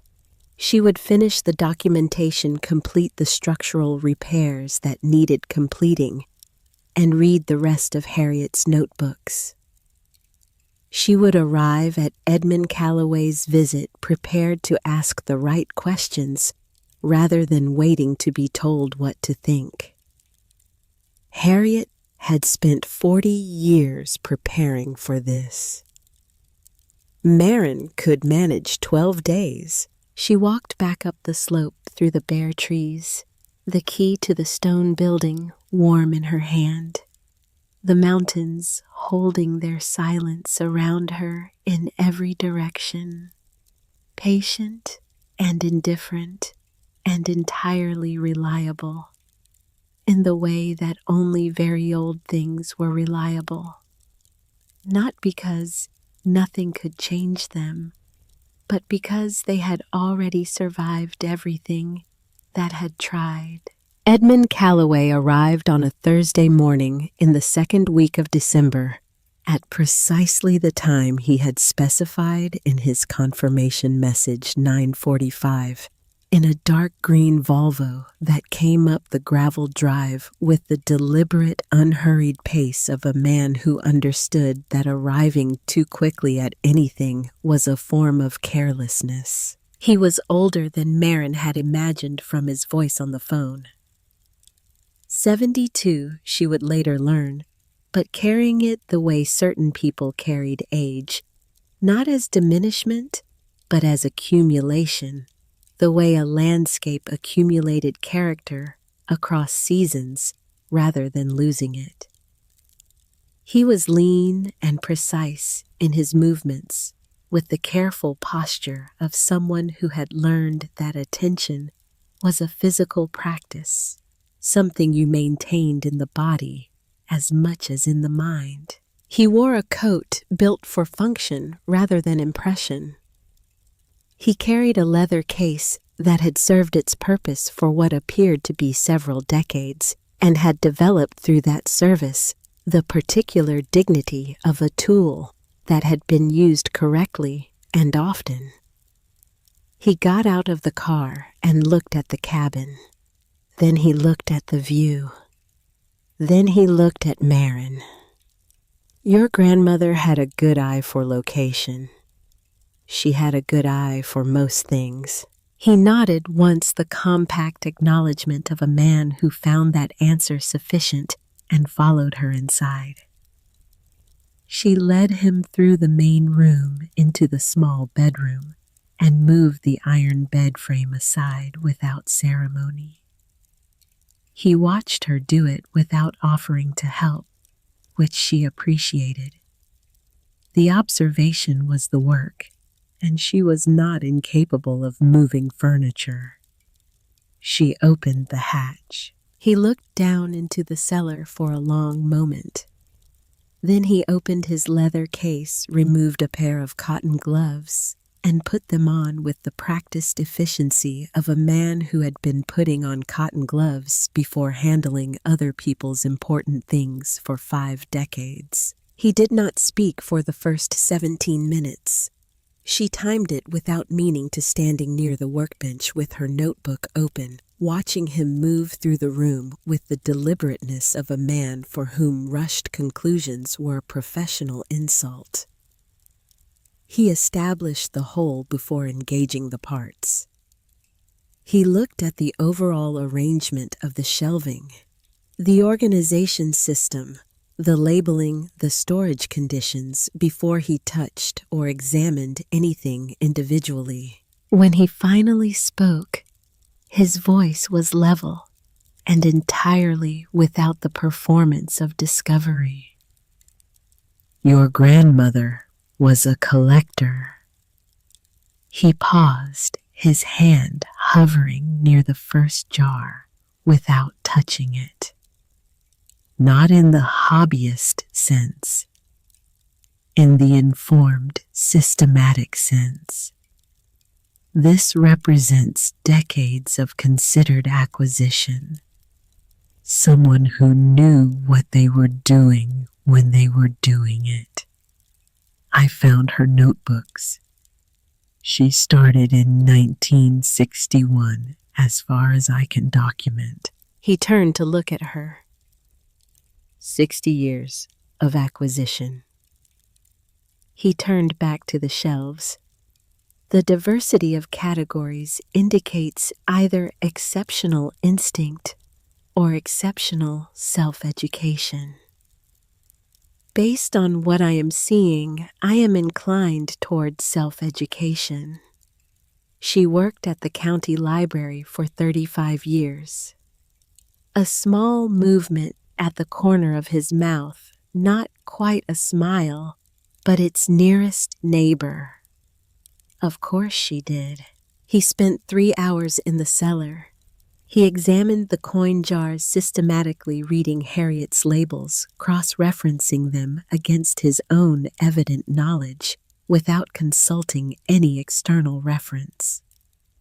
He spent considerable time with the stamp trays, lifting each tray to the overhead light, with both hands tilting it at angles she would not have thought to use. He opened 3 of the paper boxes, handling the tissue, interleaving with the practiced care of someone who understood that carelessness with old paper was irreversible. He examined the silver pieces in the 4th crate, turning each item to find the hallmarks, holding them under his loupe with the concentration of a man reading a language he had studied for decades. When he reached the 6th crate and the oilcloth-wrapped manuscript, he was quiet for a longer time than he had been quiet about anything else. He did not open it. He examined the wrappings, the oilcloth, the tissue, the condition of the materials at the edges. He held it with both hands and assessed its weight. He set it down on the workbench with the care of a man handling something that he understood, even through its wrappings, to be in a category by itself. They came back upstairs at 1 in the afternoon. Marin made tea on the cook stove, a process that took longer than it would have in a modern kitchen, and that she had stopped being self-conscious about. And they sat at the wooden table with the view through the window, and the fire ticking steadily in the stone hearth. Edmund removed his gloves and folded them with precision and placed them on the table beside his leather case. He opened his notebook, a slim, cloth-bound book that was clearly not new, and consulted whatever he had written during his 3 hours below. "I want to ask you something first." He looked at her directly. "Are you in a financially difficult position?" "Yes." He nodded, not with sympathy exactly, but with the quiet acknowledgement of a man who had seen this situation before and understood its specific weight. He looked at his notebook. The coins represent the most immediately quantifiable portion of the collection. The graded specimens are already authenticated, their grades documented by established services, which means their value carries professional weight in any transaction. Based on what I observed this morning, and I want to be precise, that I am a generalist rather than a numismatic specialist, I would place the graded coin collection in the range of $700,000 to $950,000 at conservative current market. A specialist will refine that number. I would not be surprised if the refinement moved it upward. Marin set her mug down carefully. The stamps require a philatelic specialist, and I want to be equally precise that my expertise there is directional rather than definitive. What I can tell you is that the periods represented the condition of the materials and the deliberateness of the housing suggest this is not an amateur's accumulation. Several of the items I observed would be of genuine interest to serious collectors. The overall collection in my directional estimate is in the range of $1.5 to $2 million. A specialist will give you an authoritative number. He turned a page. The silver is identifiable. I recognize the hallmarks on several pieces as belonging to a London workshop active in the 1780s. The timepieces include at least 3 examples of significant collector interest. Combined, I would place those categories in the range of $300,000 to $450,000 pending proper specialist review. He looked up at her. The works on paper I cannot assess with confidence at this stage. What I can tell you is that the storage conditions your grandmother created, the temperature consistency of a below-ground space in this climate, the humidity management, the acid-free materials are exactly what paper-based works require for long-term preservation. Whatever is in those boxes has been kept correctly. That matters enormously to condition, and condition matters enormously to value. He paused. The manuscript requires its own conversation, and I want to have it carefully. I have handled documents of significant age in my career. What your grandmother wrapped in that oilcloth is based on the physical evidence of its materials and its weight, and its apparent extent, a document of considerable age. Whether it is what the date on its first page suggests, it is that determination requires a paleographer with specific expertise in early modern European manuscripts. I will not speculate on a number. What I will tell you is that if the document is genuine and if the date is accurate, you are not looking at an estate item. You are looking at something that belongs in a specialist rare books auction. The last significant manuscript from the early 16th century to go to auction in this country sold for over $8 million. I am not suggesting yours will achieve that figure. I am suggesting that the category of the conversation has changed. He closed his notebook. Marin looked at the fire for a moment. Then she looked at him. What do I do now? You take your time. The value does not diminish if you proceed carefully. It can diminish significantly if you proceed carelessly. Get each category assessed by the appropriate specialist in the appropriate order. Build provenance documentation. Keep the property secure. And if anyone contacts you seeking to acquire the collection before you have completed the assessment process, decline. Not politely decline. Simply decline without explanation and without engagement.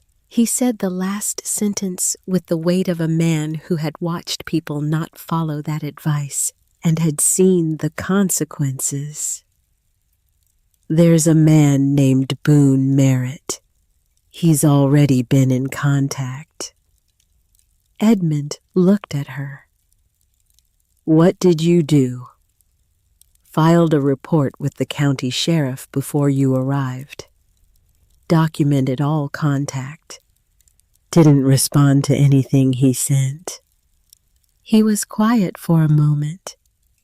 Then he said, your grandmother would have done exactly that. He gave her a list of specialists before he left. Howard Finch for the coins, 30 years at Heritage Auctions, now independent. A philatelist in Philadelphia named Rosamond Keating, whom he described simply as the person you want. A silver specialist in Richmond. A horologist in Baltimore with a specific reputation for American and English antique timepieces. And for the manuscript, Dr. Aldous Greer at the University of Virginia, a paleographer whose particular expertise was early modern European documents. At the door, Edmund paused and looked back at her. Your grandmother? Did she know you would need this? Marin thought about the property transfer signed in 2001 when she was 19 years old and Harriet was 63 and making her affairs orderly. She thought about the notebooks maintained until 2002, 1 year after the transfer. She thought about the power account kept active, the cellar hinges oiled, the key on the nail in the back of the kitchen cabinet. I think she was watching how things were going for a long time, and I think she trusted that when I needed it, I would be ready to find it. Edmund nodded once. Then he walked to his car and drove down the gravel drive and disappeared into the trees, and Marin stood on the porch in the December cold and watched him go. Then she went inside and picked up her phone and called Howard Finch. Boone Merritt came to the cabin 8 days after Edmund Calloway left. She saw the silver pickup before she heard it, the light catching the hood through the kitchen window as it came up the gravel drive with the slow deliberateness of someone who wanted to be seen arriving rather than arriving. She stepped back from the window, but kept her line of sight.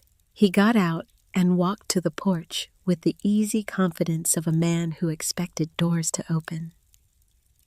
He knocked twice, waited, knocked again, and called her name once, not loudly, not with urgency, with the particular tone of a person performing a reasonable social act for the benefit of an imagined observer.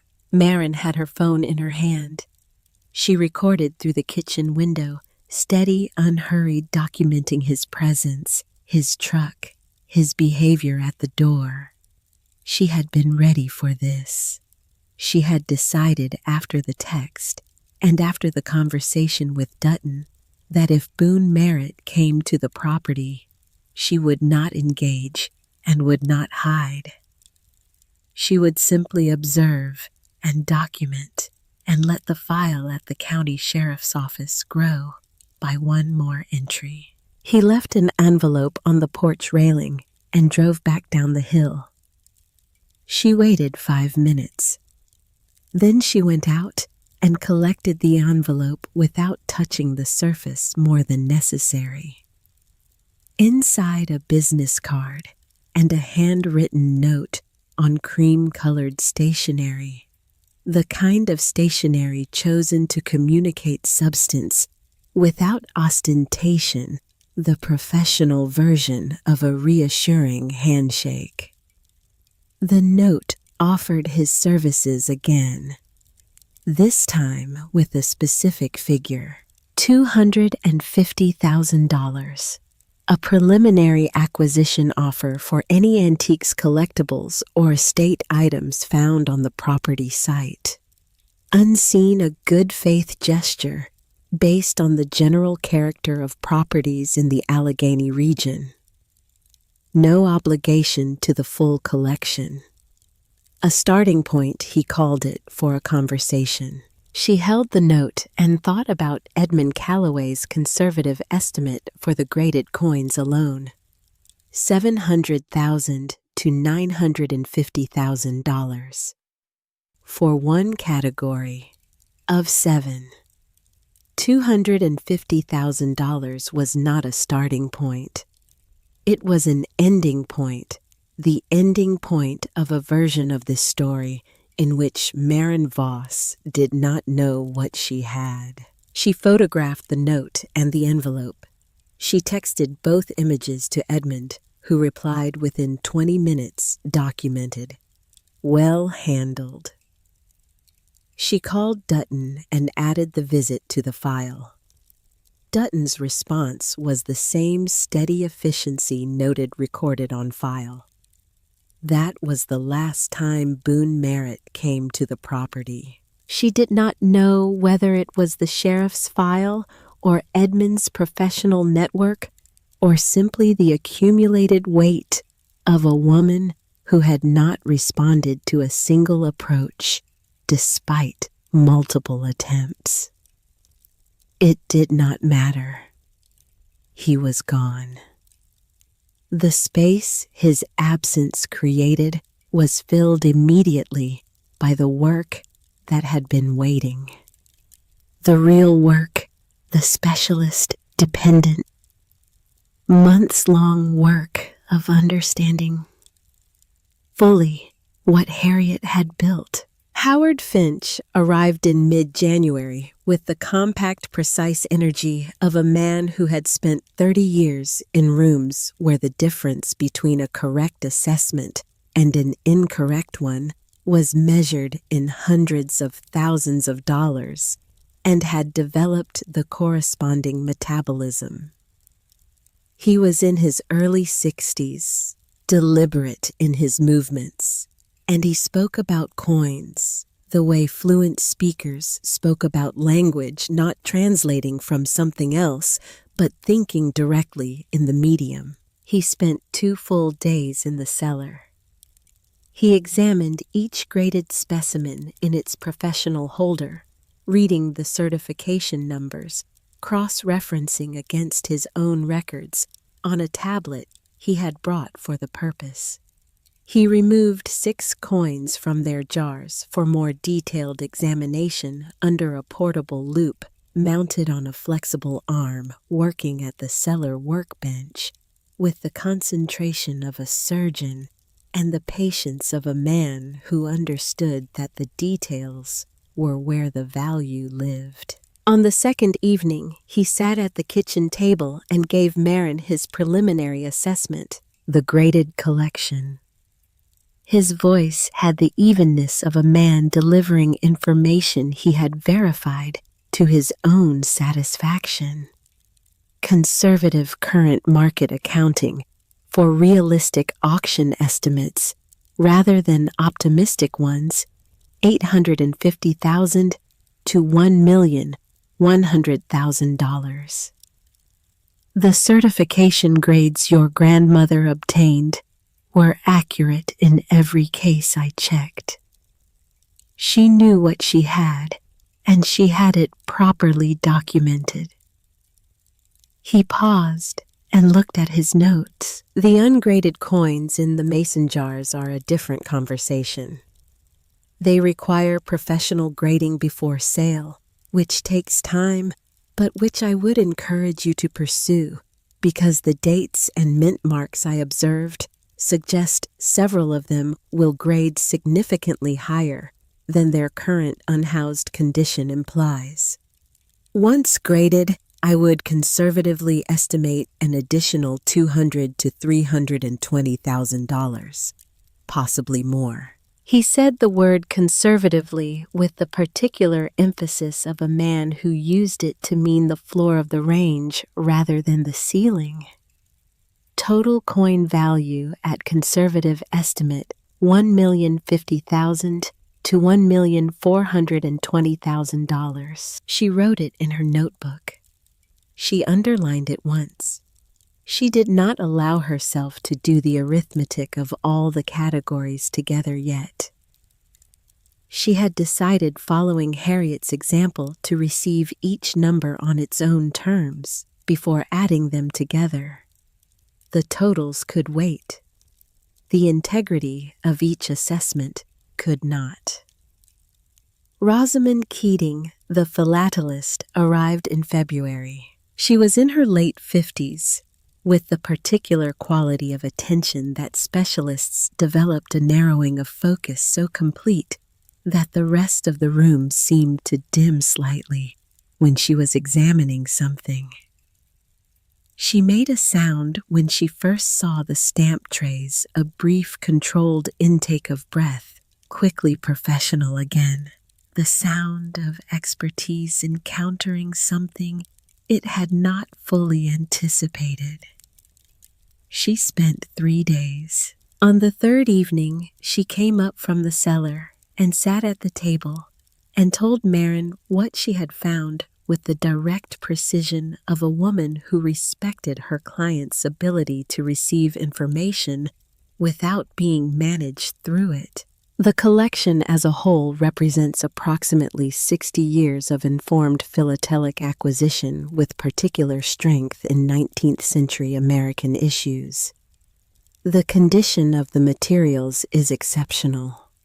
Your grandmother understood humidity and temperature and light in a way that most private collectors never learn. Several items I examined show virtually no deterioration despite their age. That is not accidental. That is the result of correct practice maintained over decades. She opened her own notebook. The most significant single item is a 1918 Curtis Jenny invert. You may not be familiar with the name. It's a 1-cent airmail stamp printed with the biplane image inverted relative to the frame. 100 were printed in error before the sheet was caught. Most were distributed before the error was discovered. They are among the most sought-after items in American philately.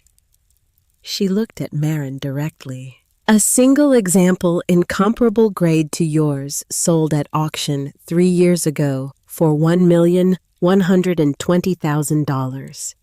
Your example is in superior condition. Marin did not move. The full collection, the Jenny invert, plus the supporting material, I would estimate at $1,400,000 to $1,900,000 at current conservative market.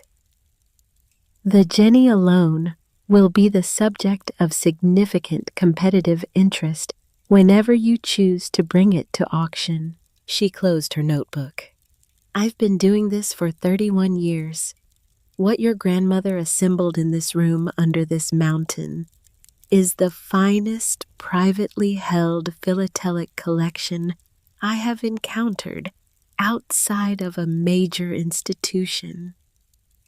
She knew exactly what she was doing. Marin thought about the 1964 notebook entry she had read the previous week, attended the Eastern States Philatelic Exhibition in Harrisburg as an observer.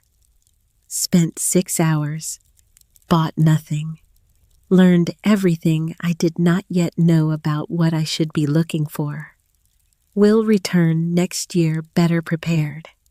Harriet had spent a year preparing to buy her first significant stamp. That was the kind of patience that built a collection worth $2 million. The silver specialist drove up from Richmond in early March, a quiet man named Garrett Aldrich, who examined the tea service and the flatware and the candlesticks with a loupe and a reference book, and the particular reverence of someone who understood that hallmarks were a form of autobiography, the maker's signature embedded in the metal itself. He identified the primary pieces as the work of a London silversmith active between 1778 and 1802, with a secondary mark indicating assay at the London Goldsmiths' Hall. The craftsmanship was exceptional, the weight of the silver consistent with pre-industrial production methods, the condition given the storage environment Harriet had created remarkable. His estimate, $140,000 to $180,000 for the silver. The timepieces assessed by a Baltimore horologist named Patrick Crane, who arrived 2 weeks later, and spent a day with the 6 pocket watches, produced an additional estimate of $90,000 to $130,000 for the 3 examples of significant collector interest, with the remaining 3 adding modest value. Each number went into Marin's notebook. Each number on its own page, its own assessment, its own record. She was building the documentation that Edmund had told her to build, not because she doubted the specialists, but because documentation was what protected value. And Harriet had taught her across 8 composition notebooks that protecting value was the work that made everything else possible. Dr. Aldous Greer arrived on a Tuesday in late March. He was a paleographer, a specialist in historical handwriting and manuscripts from the University of Virginia, where he had spent 34 years in a field that required both the patience of a historian and the technical precision of a forensic analyst. He was in his mid-60s, silver-haired, with the unhurried quality of a man who had spent his career working with things that had already waited 5 centuries and had no particular urgency about waiting a little longer. He spent 6 days. The first 4 days were examination, the manuscript under magnification under ultraviolet light. Under a portable multispectral imaging device he had brought in a padded case. He tested the parchment, the ink composition, the binding structure, the thread used in the gathering signatures. He was methodical in the way that Harriet's notebooks were methodical, building from evidence toward conclusion rather than from conclusion toward justification. On the 5th day, he drove to Charlottesville and returned the following morning. On the 6th day, he sat at the kitchen table with Marin and delivered his findings. The manuscript is genuine. He said it without preamble, which she appreciated. The parchment is consistent with early 16th century preparation methods.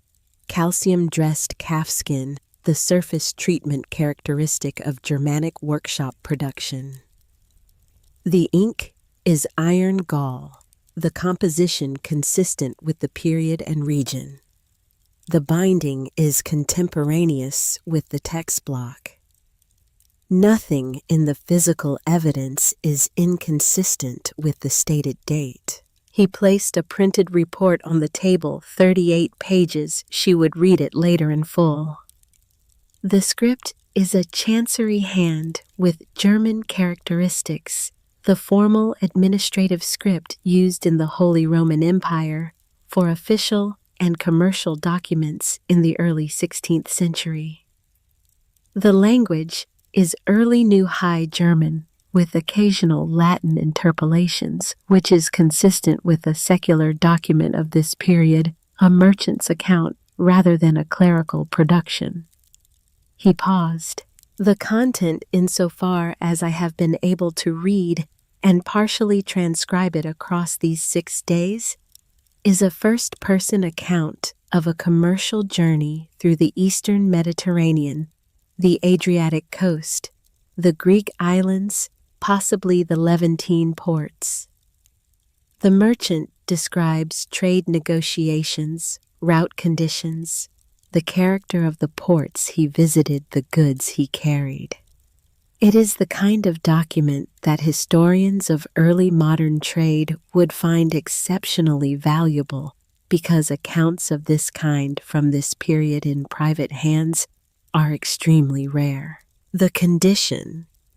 He looked at her with the directness of a scholar who understood that condition was not a detail, but a determinant.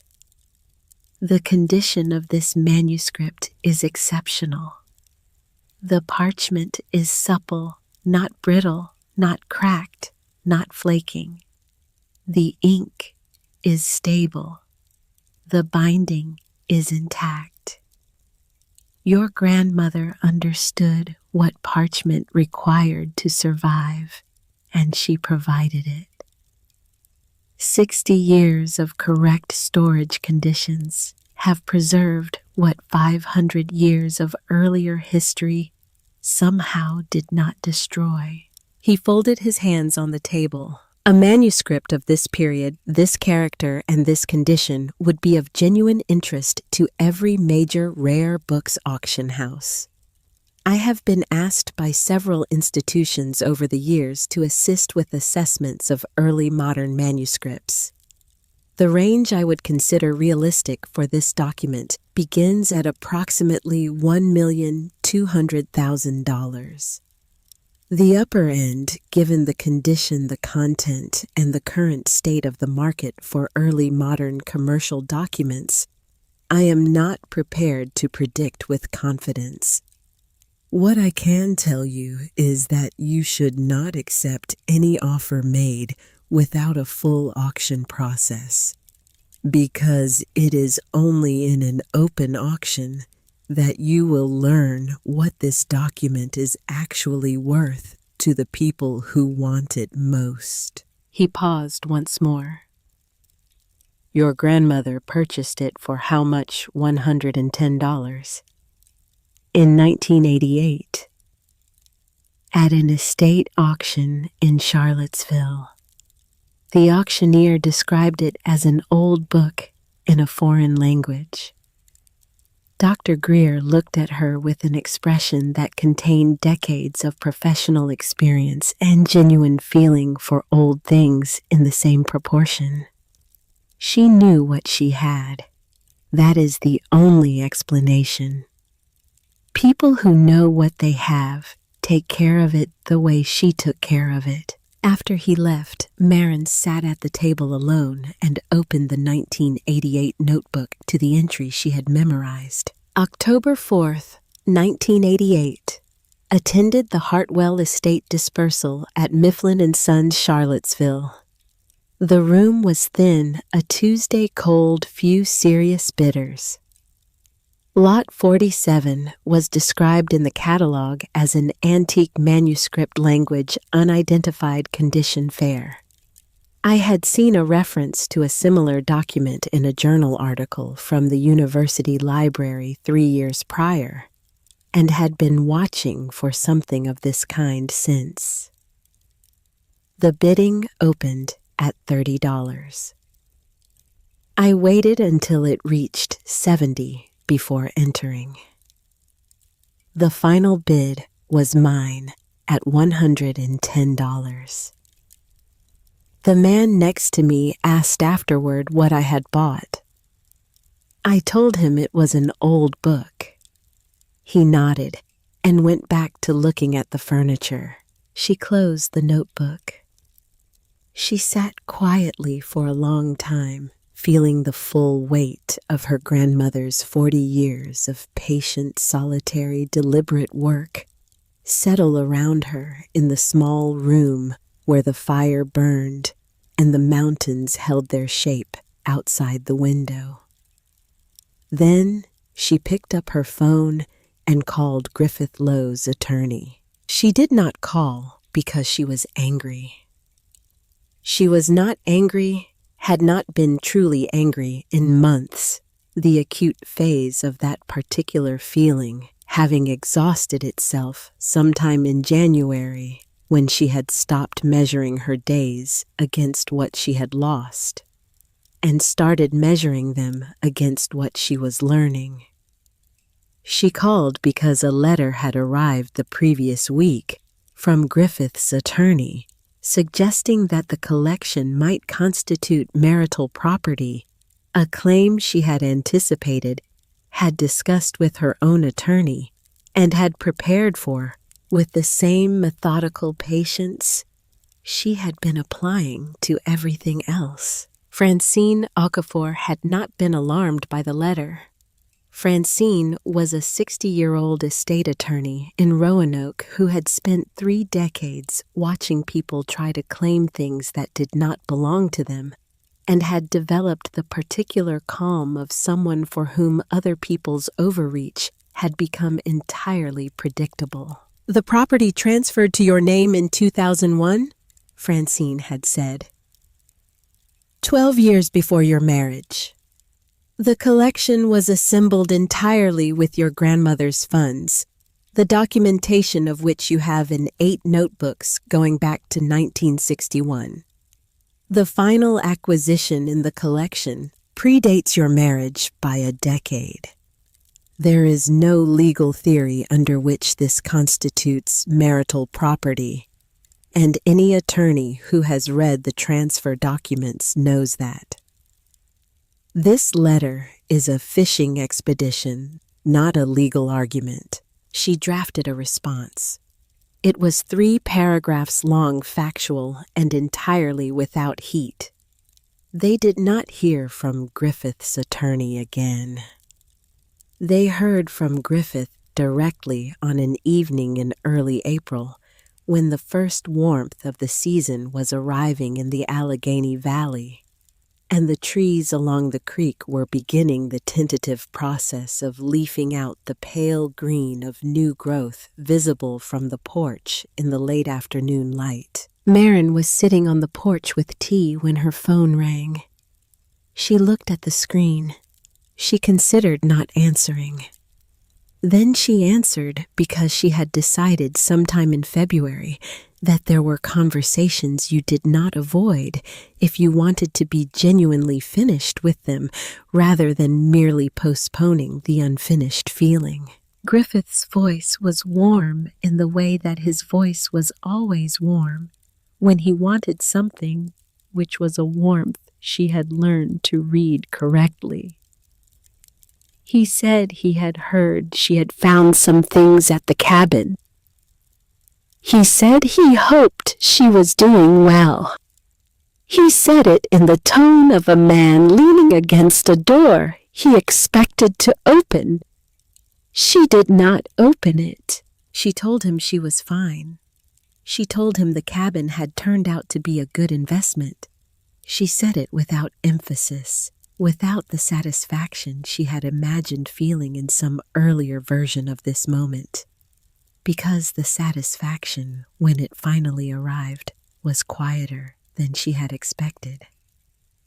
It did not require an audience. It did not require him to understand what he had miscalculated. It required nothing from him at all. He offered a vague pleasantry about staying in touch. She said she would think about it. She ended the call and put the phone in her jacket pocket and sat for a long time watching the mountains hold their shape against the pale April sky. She did not feel triumphant. She felt something more durable than triumph. She felt the absence of a weight she had been carrying so long she had stopped noticing it was there, and which had apparently set itself down sometime between the trapdoor and the stone building without announcing its departure.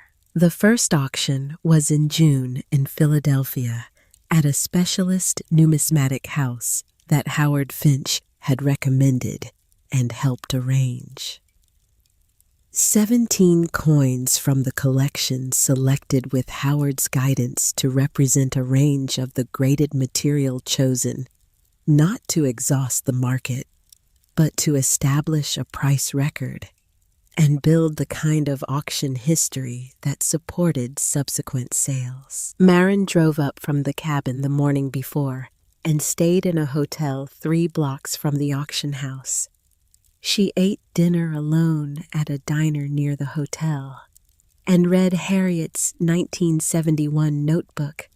The year of the coin, she was most aware of the Morgan dollar Harriet had purchased at an estate sale in Moorfield for $60, whose certification grade she had noted in the margin as MS 64 after having it professionally assessed the following year. She ate scrambled eggs and read Harriet's description of the purchase a Saturday morning cold. The estate of a retired school teacher whose family had clearly not been advised about the contents of the coin collection before pricing it. The administrator had labeled the entire collection as old coins, $2 each. Harriet had bought 31 of them. Total expenditure, $62. The following morning, she put on the gray wool blazer she had pressed the night before, the same one she had worn to the courthouse in November, which she had kept for exactly this kind of occasion, because it was the right weight and the right color, and because wearing it to this room felt like a closing of a circle she had opened in that other room 7 months ago. She sat in the back row, The auction house was not large, but it was serious. The seriousness of a room where the people present understood precisely what they were doing and why they were there, where the bidding was conducted with the focused efficiency of specialists rather than the theatrical excess of general auction entertainment. She recognized Howard Finch near the front. He did not look back. The 17th lot was the Morgan dollar from 1971 Harriet's $60 purchase. Bidding opened at $15,000. It climbed in increments 18, 22, 27, and then accelerated as the room narrowed to 3 bidders, then 2, then 1, with the swift compression that happened when serious buyers found themselves looking at something they understood was rare. The gavel came down at $49,000. Marin sat very still in the back row and felt 49 years of patience arrive in the room like a presence, standing just at the edge of her vision.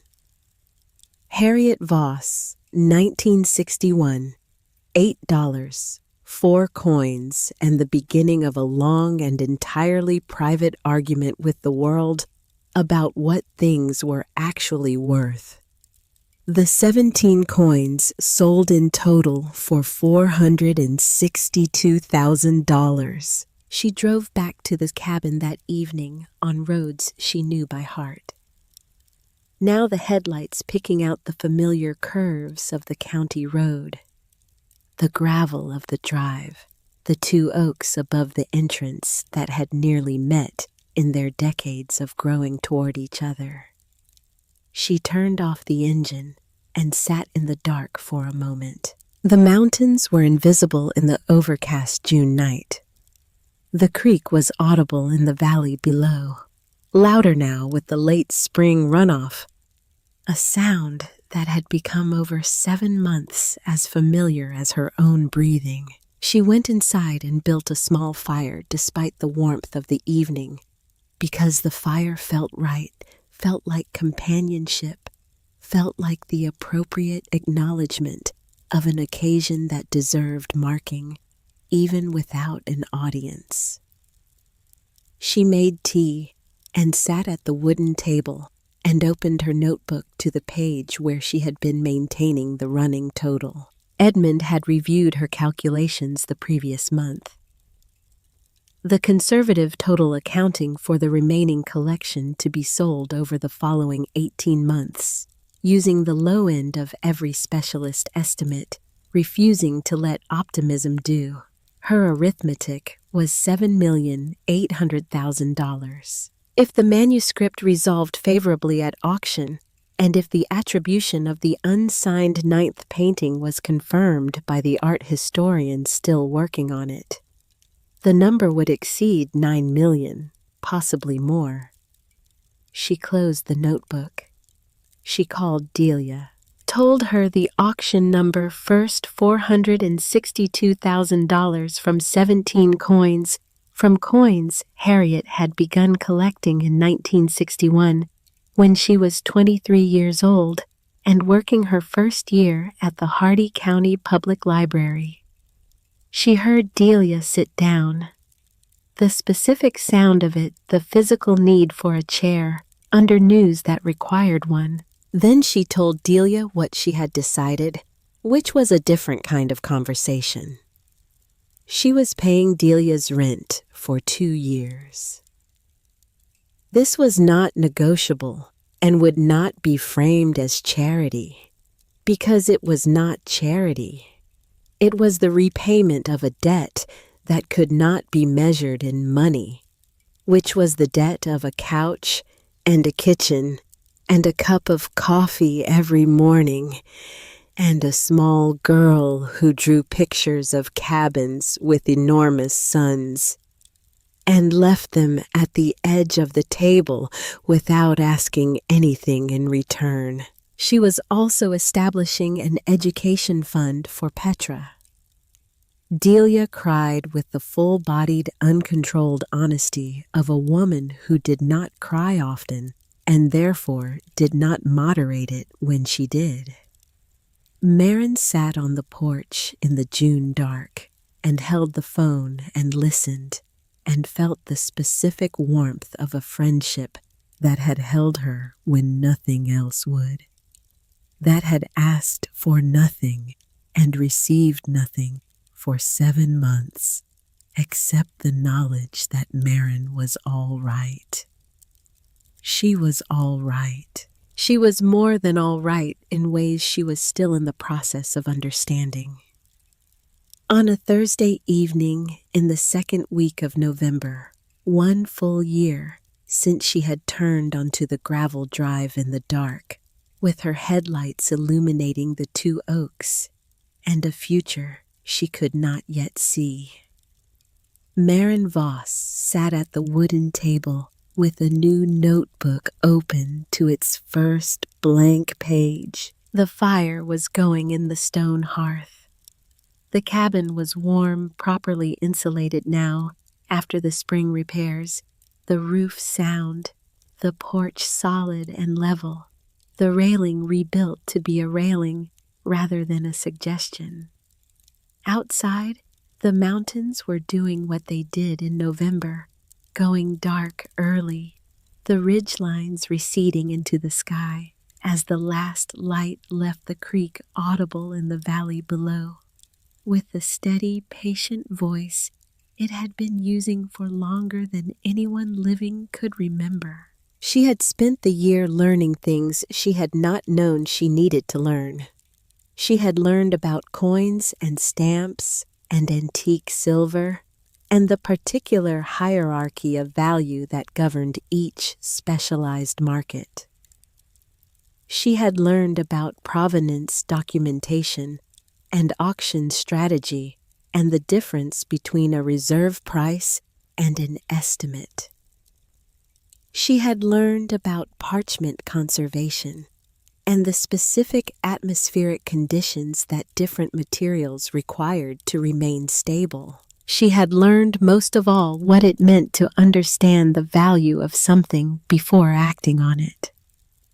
She thought about Harriet now, about the woman who had driven the same car for 23 years and worn her shoes until they wore through, and spent 35 years helping the people of Hardy County find what they were looking for, and who had been doing all that time something that no one around her had thought to wonder about. Harriet had not been secretive out of shame or fear. She had been private out of understanding, the understanding that the moment anyone else knew what you had, the mathematics of ownership changed in ways that were rarely in your favor. She had built for 40 years in the only conditions under which something could be built correctly, which were the conditions of solitude and patience, and the willingness to do the work without the validation of anyone watching. She had built toward a future she could not name, toward a need she could sense without specifying, toward a person she had watched across 40 years and trusted without telling them she was watching, to eventually arrive at the right moment and be ready. The collection was not finished. The manuscript was in process with a major auction house in New York.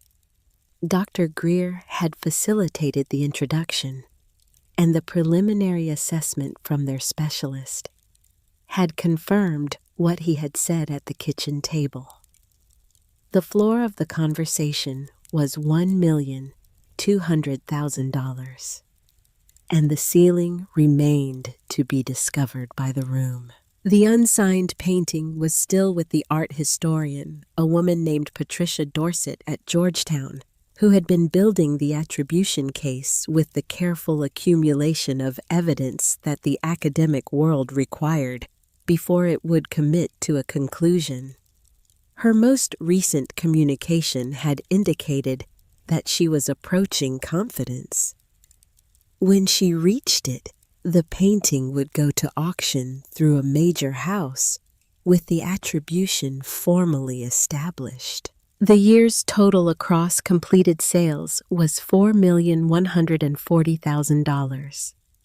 The remaining collection, conservatively estimated, would add another $4 to $5 million over the following 18 months. Harriet Voss, born 1938 in Hardy County, West Virginia, daughter of a coal miner who died young, educated by scholarship, employed for 35 years at the library she loved, drove the same car for 23 years, wore shoes until they wore through, called every Sunday, listened more than she spoke, and built in silence and in patience in a room beneath a cabin on a mountainside that a real estate attorney had dismissed as rotting lumber, an inheritance that now exceeded $8 million and was still being counted. Marin picked up her pen. She wrote the date at the top of the page in the handwriting she had not noticed changing until it had already changed, small and precise and slightly slanted to the right. The handwriting of a woman who had learned penmanship as a practice rather than a preference. She had not tried to write like Harriet. She had simply lived in Harriet's space, handled Harriet's things, read Harriet's words for a year, and her hand had arrived somewhere new without asking her permission. She did not write a list. She did not write an inventory or a calculation or a plan. She wrote about Harriet, about what it meant to build something for 40 years without telling anyone to trust the building itself to outlast you and find its way to the person who needed it. About the cellar and the stone building and the key on the nail in the back of the cabinet. About all the small, deliberate things her grandmother had left in exactly the right places for someone with enough need and enough patience to find them. She wrote slowly, without stopping, the way she had been learning to do things since November of the previous year, letting the middle have its full weight before arriving at the end. Outside, the mountains held their shape in the darkness, the same shape they had held for 10,000 years before the cabin was built, and would hold for 10,000 years after it was gone. The creek kept its voice in the valley below. The fire crackled behind the screen. She wrote until she reached the last line of what she had been trying to say, and she recognized it when she arrived there, the way you recognized the destination of a walk you had not planned in advance, by the feeling of having arrived, rather than by having set out toward it. She looked at what she had written. The last line on the page was not a conclusion. It was the beginning of the next thing, which was how all the last lines were. What I inherited was not the collection. It was the way of seeing. She closed the notebook. She added a log to the fire. She carried her tea to the porch and stood in the cold November dark and looked up at the sky where the Milky Way swept across the southern horizon in a band of light that the city had hidden from her for 20 years, drowned in the brightness of a world that had confused illumination with understanding. The stars were sharp at this elevation. The creek was there. The mountains were there. The silence was there. The particular, irreplaceable silence of standing alone in a place that belonged to you, looking at something so vast It made your own life feel both small and entirely sufficient, both one thing among many things and exactly enough. She stood there for a long time. Then she went inside, and the fire was warm, and the notebook was on the table where she had left it, and the handwriting inside it was hers, and was also Harriet's, and the mountain held its silence around the cabin, the way it had always held it patiently, without apology, and for as long as it was needed.